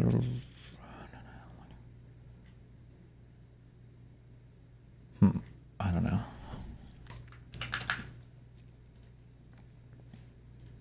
In the innovative space in terms of scientists, engineers, researchers. Hang on. You've allowed, but hang on a second. You've also allowed, you've also allowed the oligarchy of Silicon Valley. Well, let's talk about Silicon Valley. Silicon Valley is an apartheid state. Right. Okay, within you're one of the most progressive leaders in this country, right? We disagree probably on everything on the cultural side, but you're one of the leaders. You're one of the leaders, elected officials of the most progressive state, and you're the leader of that element of the Democratic Party. What do you call techno-feudalism? Techno-feudalism. What do you mean by that exactly? Well, here's what I mean: is that two things happened around 2008 to 2010. And you get, by the way, that's sort of that's the Wall Street, the bailout. Well, the bailout, the financial crash of 2008. And this is why I consider President Obama kind of a tragic figure, right? He came in as an anti-war populist. Right. And I am opposed to the war in Iraq and in Afghanistan. My daughter served after West Point in Iraq. And I can tell you as a parent, you realize that you have no control over anything when your kid goes over for, defending their country, representing their country. It's you understand, how insignificant you are. But the financial crash, Geithner and Bernanke went to a classic Wall Street bailout. We didn't let capitalism. Goldman Sachs got bailed out, AIG. No corporate guys ever went to prison on the worst bailout. We had the greatest concentration of wealth until the pandemic. Happened with the 1% because the Federal Reserve's balance sheet went from $880 billion to I think $4.5, right? And all that liquidity went to bail out real assets and corporate stocks. At the same time, with Obama, when Obama got this heads up, kind of, I think it was on Facebook at the San Francisco airport, this briefing about how social media, his weapon to take on the Clinton mafia, because he was a relatively unknown guy, taking on the most embedded political apparatus in the Democratic Party in modern history. And he took it on with using social media. That was his first thing. And there was a deal kind of made, a Faustian bargain, that we wouldn't pursue antitrust, we wouldn't pursue FTC or the Justice Department. We would allow the tech oligarchs in the age of the algorithmic age, to basically dominate and dominate in every one of these verticals, right, with no real antitrust. And what we allowed them to become the most powerful people on earth. But what proved out is that both on social media with TikTok and then with DeepSeek in the AI space, that the Faustian bargain, as a hegemon, we said, just give us the commanding heights. And that didn't happen. In fact, you could say it's kind of an utter failure, that the social media is all kind of clunky. It's very dominant, right? But it's clunky compared to TikTok. If you look at AI and whether DeepSeek, you think it's a Chinese psyop or it's a Sputnik moment. Well, it sure as hell was a disruptor. We clearly, you don't hear a lot of talking about net carbon zero when this thing needs 10 times more power. On the data center side. And the thing, because it's kind of brute force computing. So it has resuscitated the nuclear question, which is interesting. So there's still a commitment. They haven't completely thrown out fully the commitment to low carbon green growth. But your point directionally, I understand. Governor, don't get there.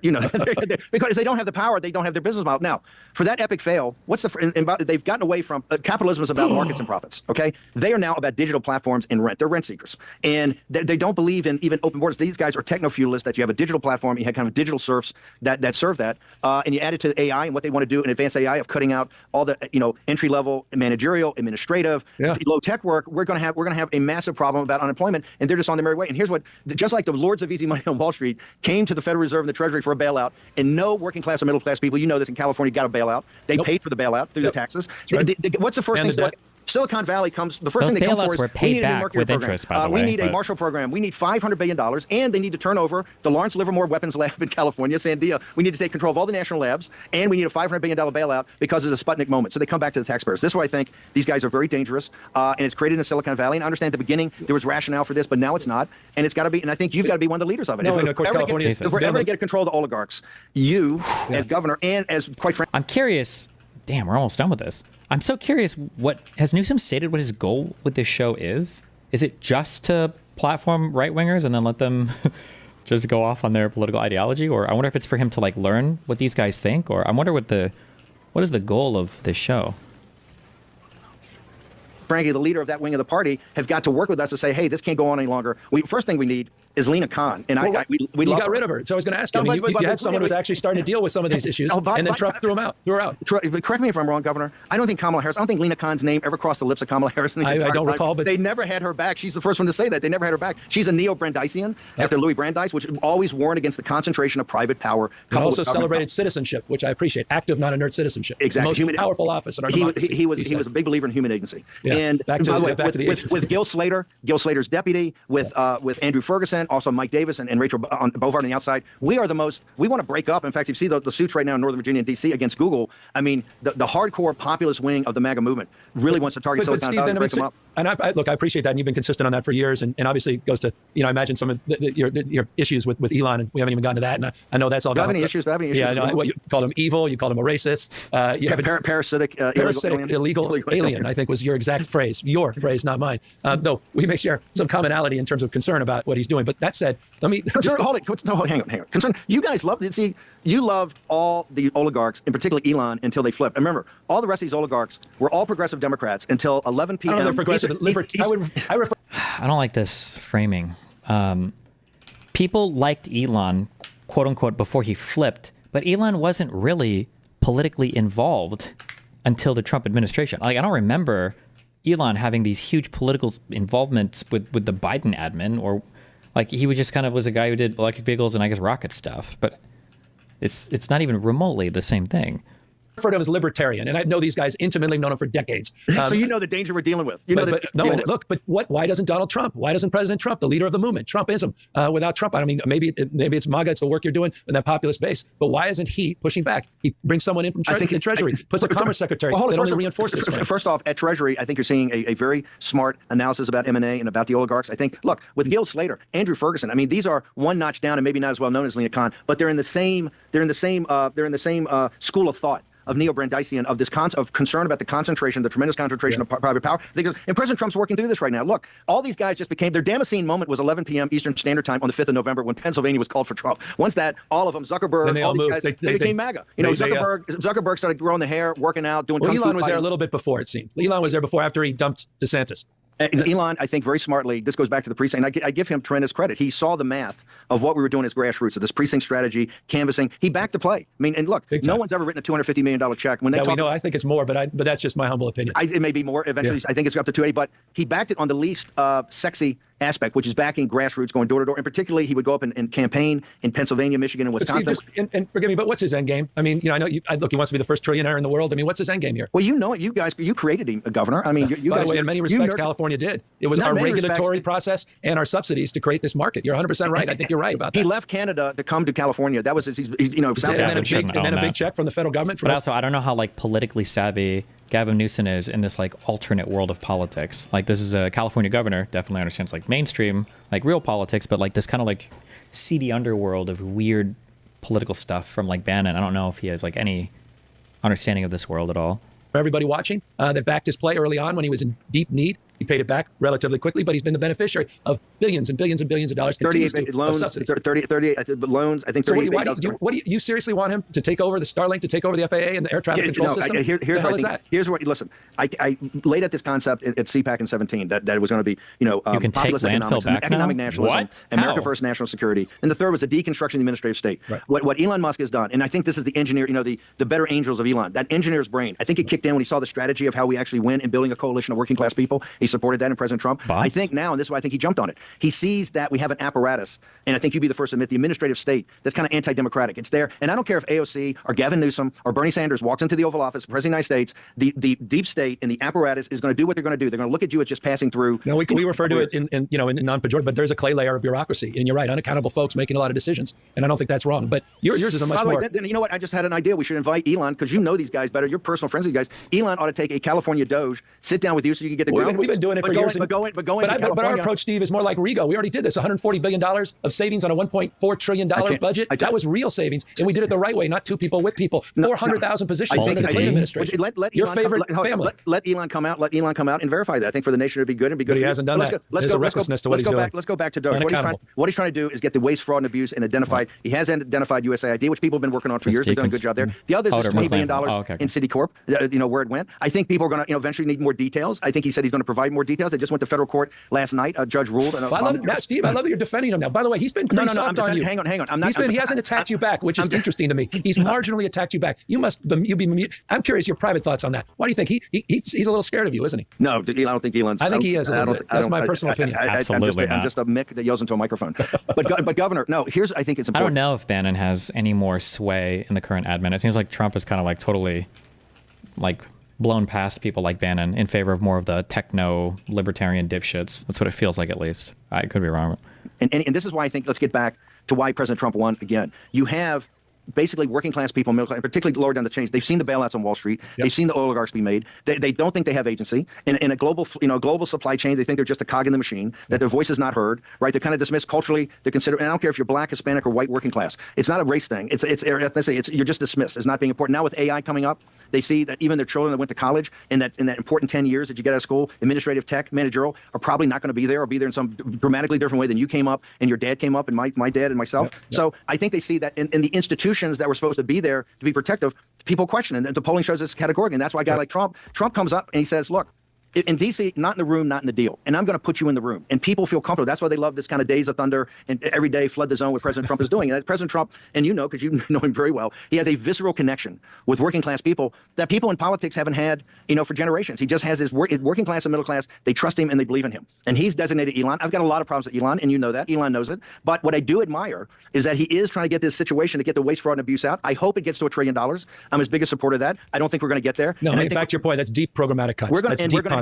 And people this summer, and I keep telling people, like, all these corporate CEOs that come to Trump, to Mar-a-Lago, and the tech bros and the oligarchs, and all of them came to the inauguration. They're all partying in the tuxedos. I said, this is all great, celebratory, but we're going to go through a firestorm. And I think part of this firestorm is not this CR. I think the CR gets kicked down.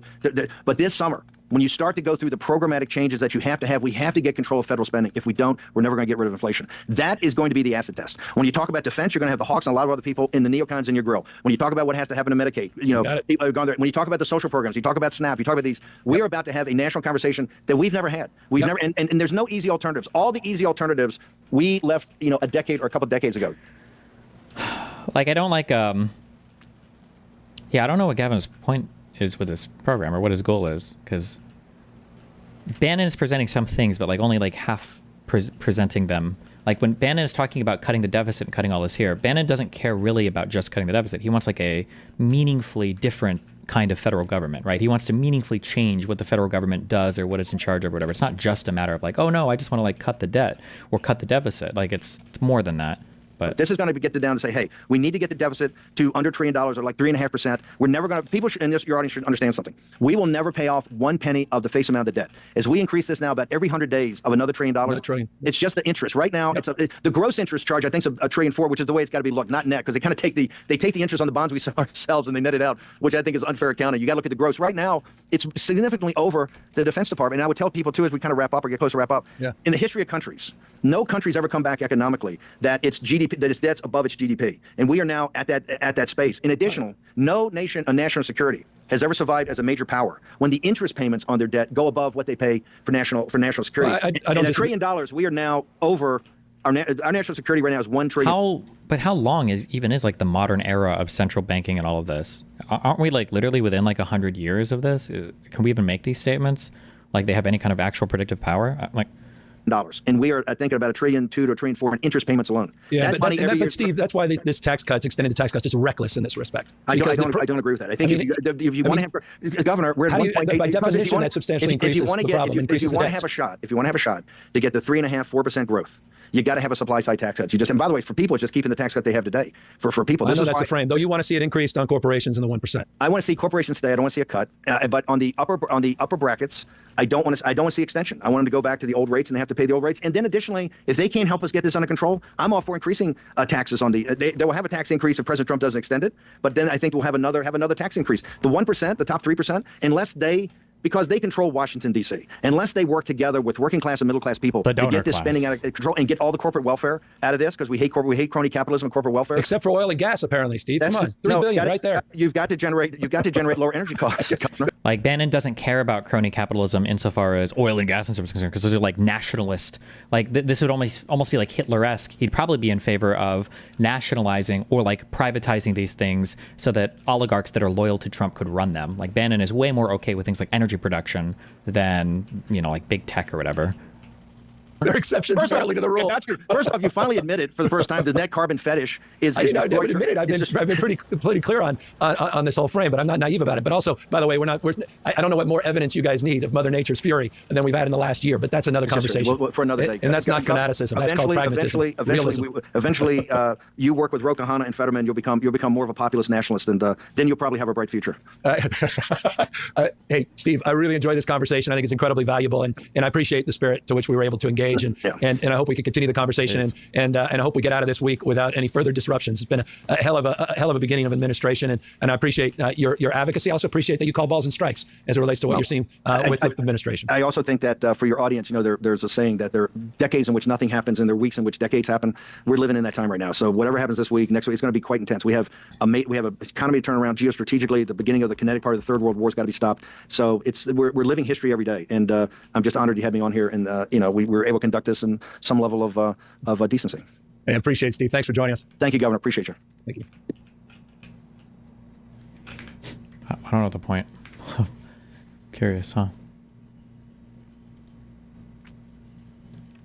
Do we have time to watch this? ×2. I don't think so.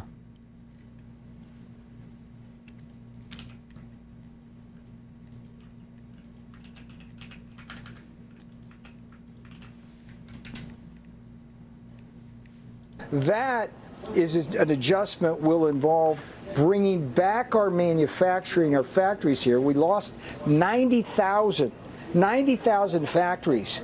NAFTA, WTO, NAFTA, SHAFTA, even the USMCA is not working for us now because Biden didn't enforce it. So this is where we're going. We're going to a world just like Reagan went from his inauguration to the middle of his term, where it was the Reagan miracle. This is going to be the Trump golden age of prosperity miracle, and it's much bigger than Ronald Reagan ever dreamed of or imagined, and it's going to be that much better. Salute to Ronald Reagan, but really salute to the commander-in-chief right now. Peter, Ronald Reagan. And so that... Even Biden gets blamed for Trump's failed trade deal. Okay.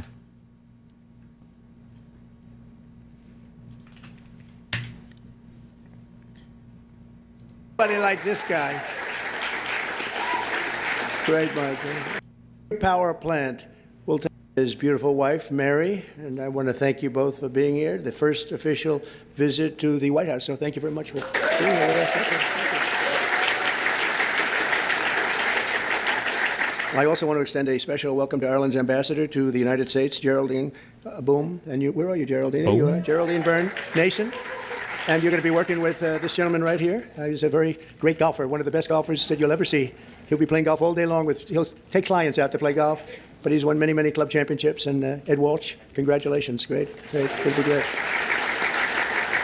We're grateful also to be joined by the members and many members of our cabinet, proud Irish American Sean Duffy and Robert F. Kennedy Jr. Where's Robert F. and Sean? Hi, Bobby. I knew that, let's see, Duffy we knew, and Kennedy we knew. Some of you I wasn't sure. Pam Bondi, I don't know. Are you Irish? Are you Irish? With that name, I can't figure that out. She's doing a hell of a job, I'll tell you. That Attorney General, Pam Bondi, Secretary of Energy. Secretary of Energy, Chris Wright, and you're doing a good job. You see the oil is going down. It's going down $65 a barrel today. You're doing better than I even thought, because everything else is going to be coming down with it. All those expensive goods that you had to suffer with for 4 years are all coming down. And U.S. Trade Representative Jameson Greer, where are you, Jameson? Jameson Greer, thank you. Living in Ireland, but we have 35 million people living here, right, of Irish descent. That's a pretty interesting statistic. I was looking at all these great dancers over here. You are very beautiful. Are you all great dancers, right? Look at that. Young, great dancers. Wow. That's great. Did you perform for the group before? Because I heard somebody was doing really fantastic. They said these people are fantastic. I didn't get to see you. Do you want to do it again? Well, we might have them do it again.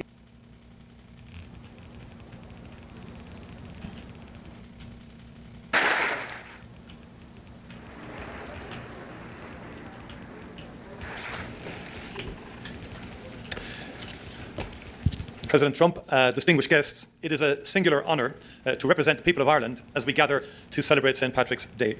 The time-honoured tradition of the Shamrock Bowl ceremony is an important moment to reflect upon the relationship between our two countries. Mr. President, as you said on an earlier St. Patrick's Day, and I quote, "Through trial and triumph, ups and downs, thick and thin, the extraordinary Irish people have stood by America's side, and America will always stand by theirs." Our peoples have stood side by side for a long time. And next year, the United States marks the 250th anniversary of the Declaration of Independence. Of the 56 signatories of that historic document, 3 were born on the island of Ireland, and many others were of Irish descent. We've been proud to help. Okay, this is boring.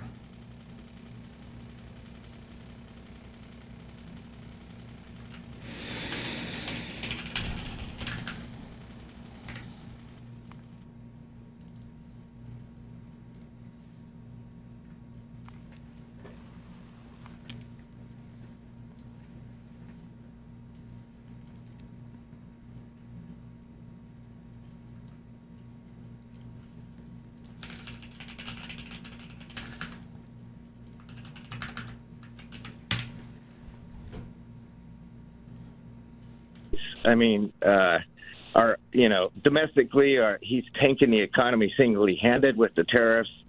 And I just got a new heater today. I'm already affected by the tariffs. How is that, Richard?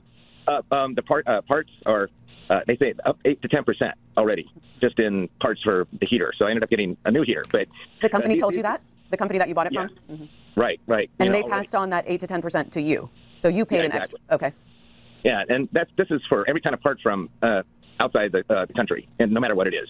I mean, that includes everything that comes to the United States, to these tariffs that he's imposed, just like in 30 days. Jesus. Lex has already deleted tweet. Great news today. Ball is in Putin's court now, hoping for possible ceasefire in Ukraine soon. Good one.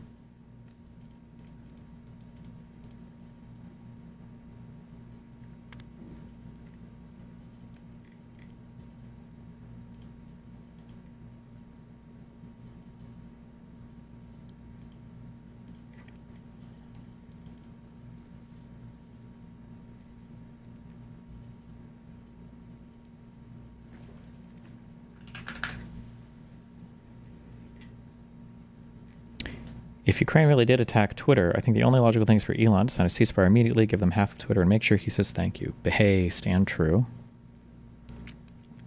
Hey, Grok, who was better for the economy in the last 30 years? Republicans or Democrats? It's World War II. Democrats have outperformed Republicans on the economy. Rip.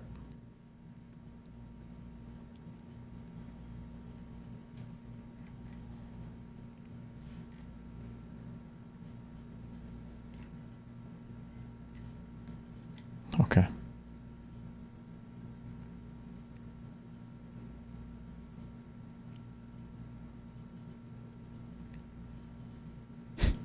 Grew up with a Glenn Beck-loving constitutionalist and Mormon mother. Showed her this picture, and her first rationalization was, it's not real. I pointed out the official White House page posted it. Her excuse, it's only to push people's buttons.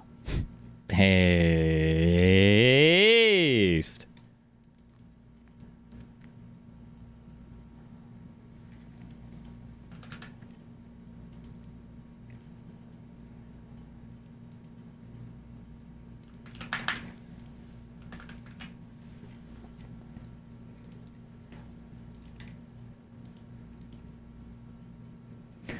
Citizens of this particular country have to figure out a way to let things play out and not have hatred in our hearts for each other. Compassion and love is all we've got because the house divided between itself will fall. Really, I don't believe that, and you shouldn't either. This is just factions of government trying to keep us divided so that they keep power.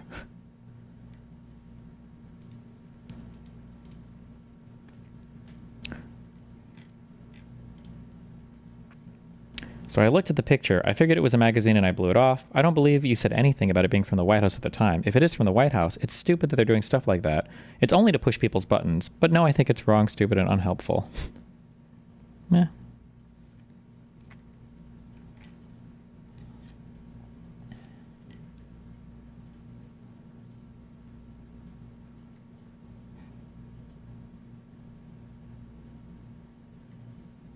Oh, this is for, Santa's trying to raise money for a Starlink alternative.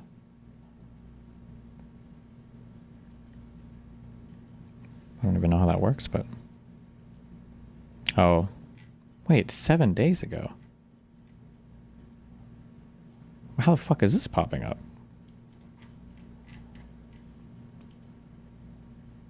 Sort by best. Oh.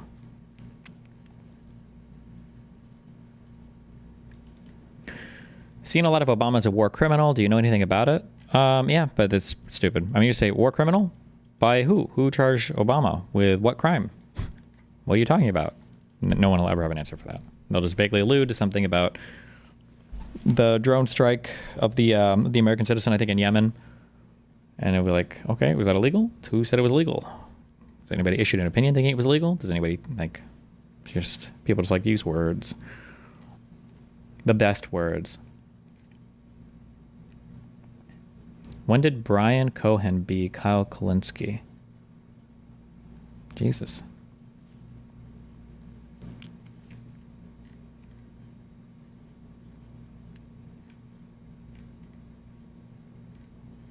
Jesus.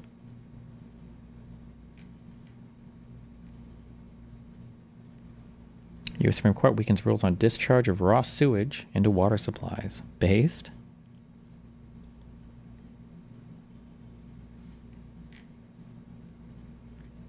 Destiny, by that logic, Trump didn't try to steal the election illegally, right? But I agree Obama isn't a war criminal. Well, I mean, for the Trump stuff, we can point to an indictment at the very least, and we can describe like a specific crime or specific crimes that were committed. But the broader point about Obama is people just don't like the idea that he drone striked a U.S. citizen because they vaguely allude to some idea of it violating due process. But the reality is it's just probably not the case if you're working for an enemy terrorist organization. And Obama literally went to the Office of Legal Counsel to see if he could get approval for this particular thing, to see if they thought it was legal or not. Like, he at least checked with his advisors to see if it was legal, and they seemed to think it was legal. And I mean, it probably is. Like, the idea that if an American citizen was engaged in combat against, like, U.S. militants or the U.S. military or whatever, and they were working for some terrorist organization, like, should the president be able to order a strike on that person? I mean, like, probably. I think like reasonable minds could probably disagree there, sure, but war criminal implies like that he's like obviously and knowingly doing something that is like evil and wrong and is like at the very least like criminal in activity, like breaking a law or something like.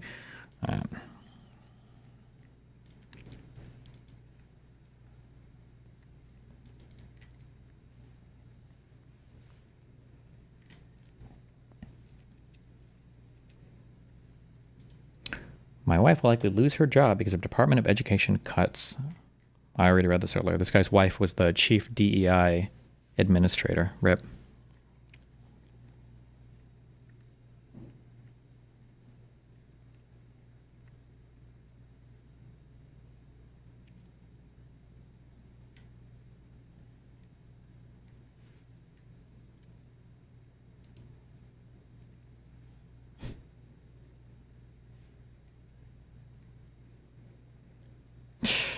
This is pretty wild. So Trump did this, and this. And I think these are all like objectively horrible and illegal and terrible things. Don't you agree? Yeah. Okay, well then why would you still support? Also, I think for all three people I've spoken to, not only did they say they would have preferred Trump to Kamala, but all of them said that they wouldn't change their mind today. And it's like, why? Well, wokeism. Okay.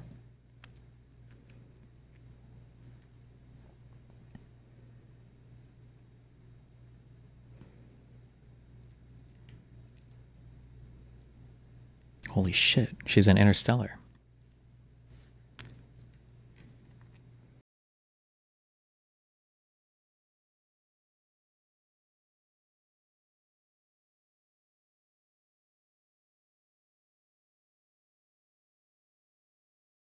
Original meme underneath. Is this even how this format works? Brother.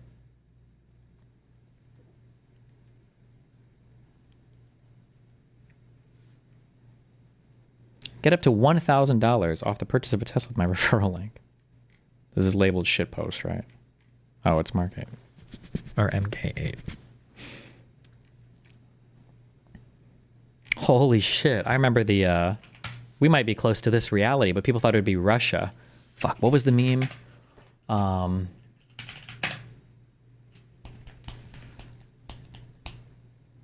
Fuck.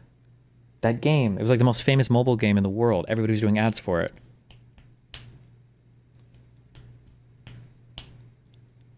Raid.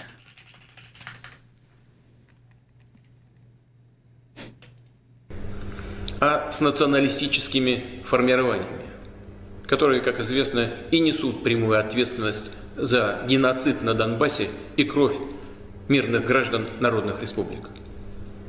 Кроме того, националистические элементы вооруженного сопротивления. Более того, по инициативам объективного контроля мы видим это.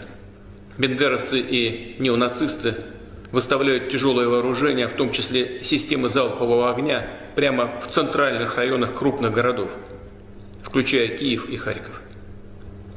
Они планируют вызвать ответный огонь российских ударов. We might be getting near this in the United States. Wait, I'm sorry, hold on. That comparison didn't make sense. Because Putin, at the very least, would use at least most of the money to fund the actual war effort. And the United States, Trump would probably just have this personally for himself.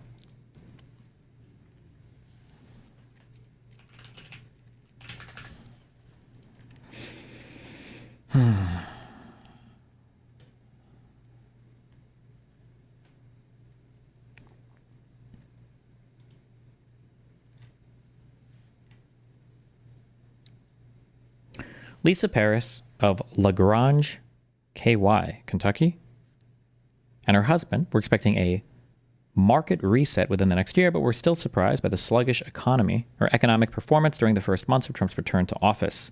The couple have lost $70,000 in retirement savings since January. It's going to hurt a little bit to heal correctly, 58-year-old Paris said, comparing Trump's treatment of the economy to splitting a broken bone with a splint. If you don't set the bone, you're going to get a wobbly healing, and it's not going to be strong. If you set it, it's going to hurt, but it will be stronger than it was before. Wow. He plans to work 10 to 15 years before retiring from his job as an internal medicine physician. Still, the 53-year-old is hoping that Trump's tariff threats don't extend past the short term. Williams, who voted for Trump in November, has taken steps to diversify his portfolio, which included buying gold, a traditionally defensive asset. I'm a believer that you don't make rash decisions based on short-term volatility in a market, he said. I'm hoping that's what this is going to be. Williams said he would be alarmed if Trump's tariffs or threats of tariffs against trade partners like Mexico and Canada escalated to a full-on trade war. He's holding out hope that the tariff announcements are a negotiating tactic that will ultimately benefit Americans.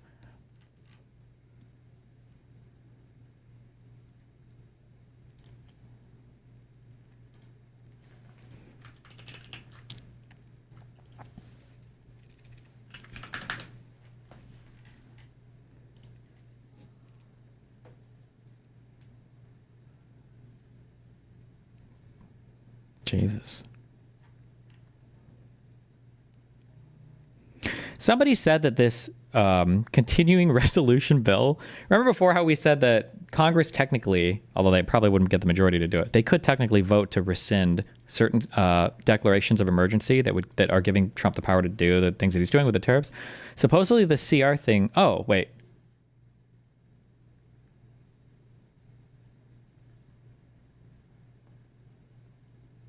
Oh, no, it's not this. This might be a bad thing too. But supposedly in this continuing resolution, they literally have it as part of it that Congress can no longer vote against a state of emergency. Is that true? Does anybody have a link to that? Jesus. For me, it was my Uncle Ben. Based. It was my Uncle Benjamin. For me, it was my father. For me, it was my best friend.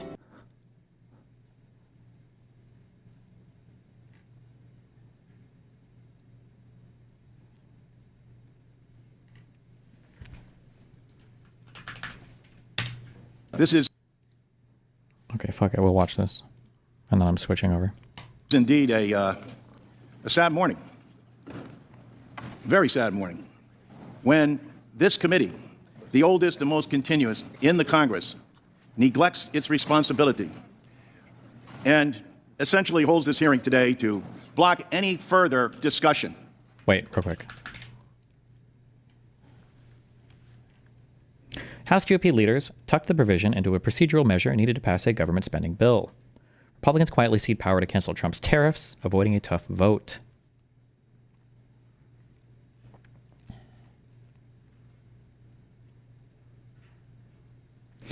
In this case, Republican leaders did so using a particularly unusual contortion.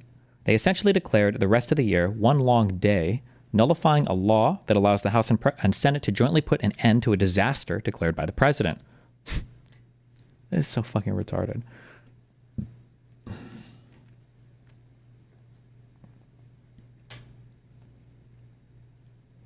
Republican leaders on Tuesday slipped language into a procedural measure that would prevent any resolution to end the tariffs on Mexico, Canada, and China from receiving a vote this year.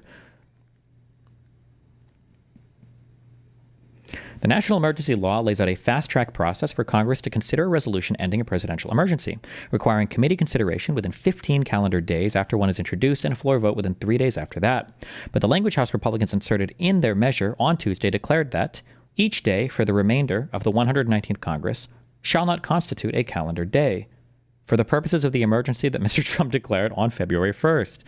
Based.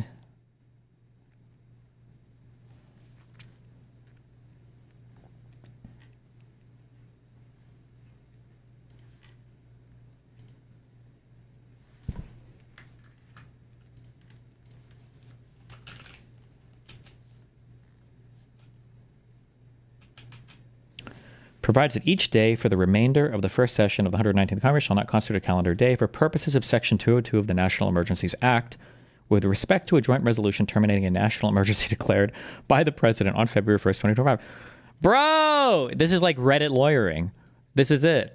Like, the judge has ordered that you are to be jailed for 20 years and you must pay the state $1 million. And it's like, while that is true, the governor just passed a law saying that tomorrow shall be treated as 20 years, and this dollar bill shall actually be treated as $20 million. So, base loopholes. Okay. What's the goal with this provision? This makes it impossible. This just destroys the check on Trump's ability to levy tariffs, basically. Remember, the only way that Trump can levy the tariffs against Canada and Mexico is by using a national emergency as a pretense. That's why he declared the emergency on both borders, and he's lying about the fentanyl thing. He just needs it to do the tariffs. Now Congress is able to rescind that emergency because that's a provision given in the National Emergency Act, but Republicans want to get rid of Congress's ability to do that. I don't know why as Congress you would be voting to give yourself less power. That's pretty fucking crazy and retarded. Like, and you're literally voting to fight against a provision that you yourself passed that would allow you to check a power that you've already given to the president. It's also already like pretty wide. It's fucking stupid.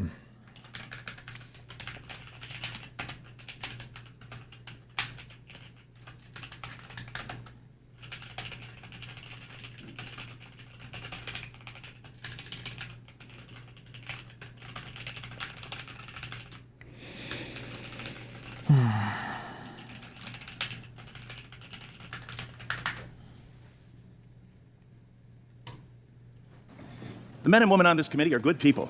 They're honest and caring people. And that's why I do not understand why you would relegate this committee to no... Oh, also, hold on. I'm sorry. I have to do this for, just for purposes. I'm ending my kick stream for like a minute or two, and then I'm restarting it. And then anything else will be over there, okay?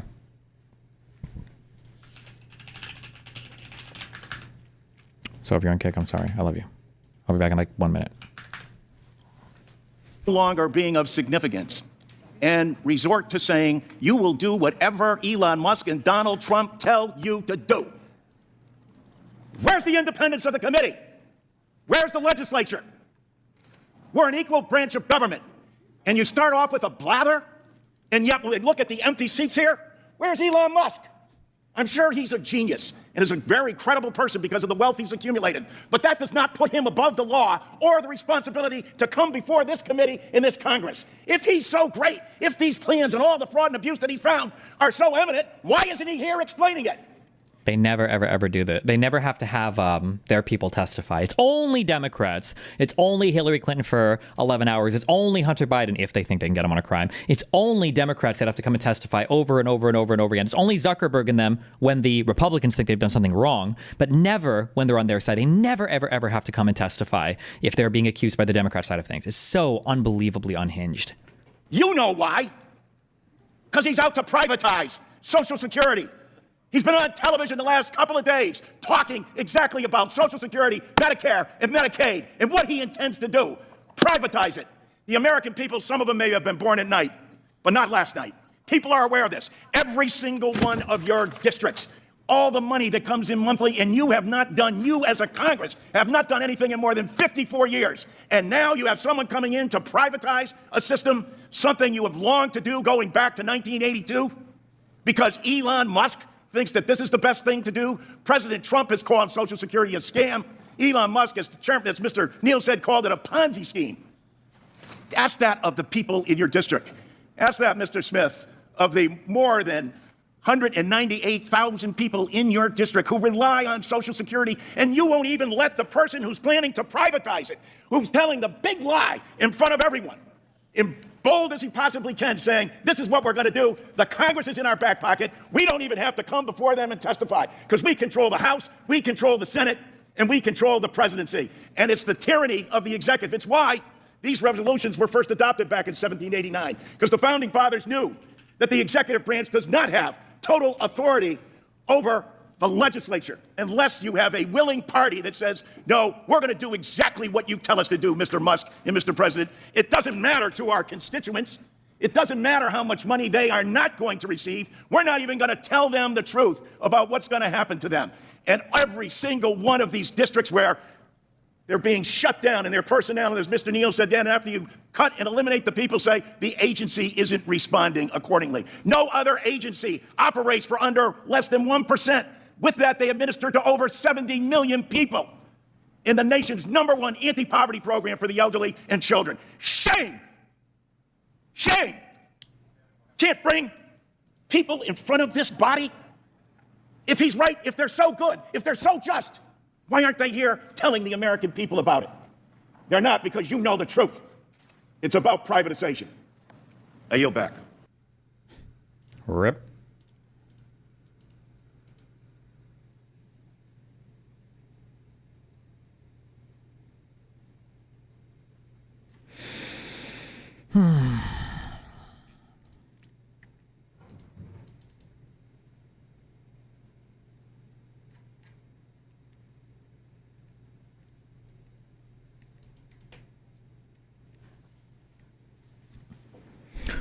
All right, well.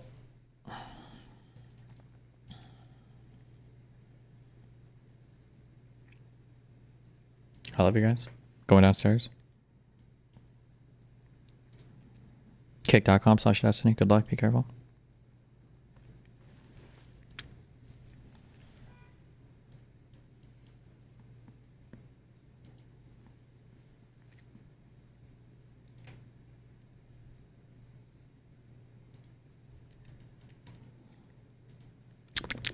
Stay safe.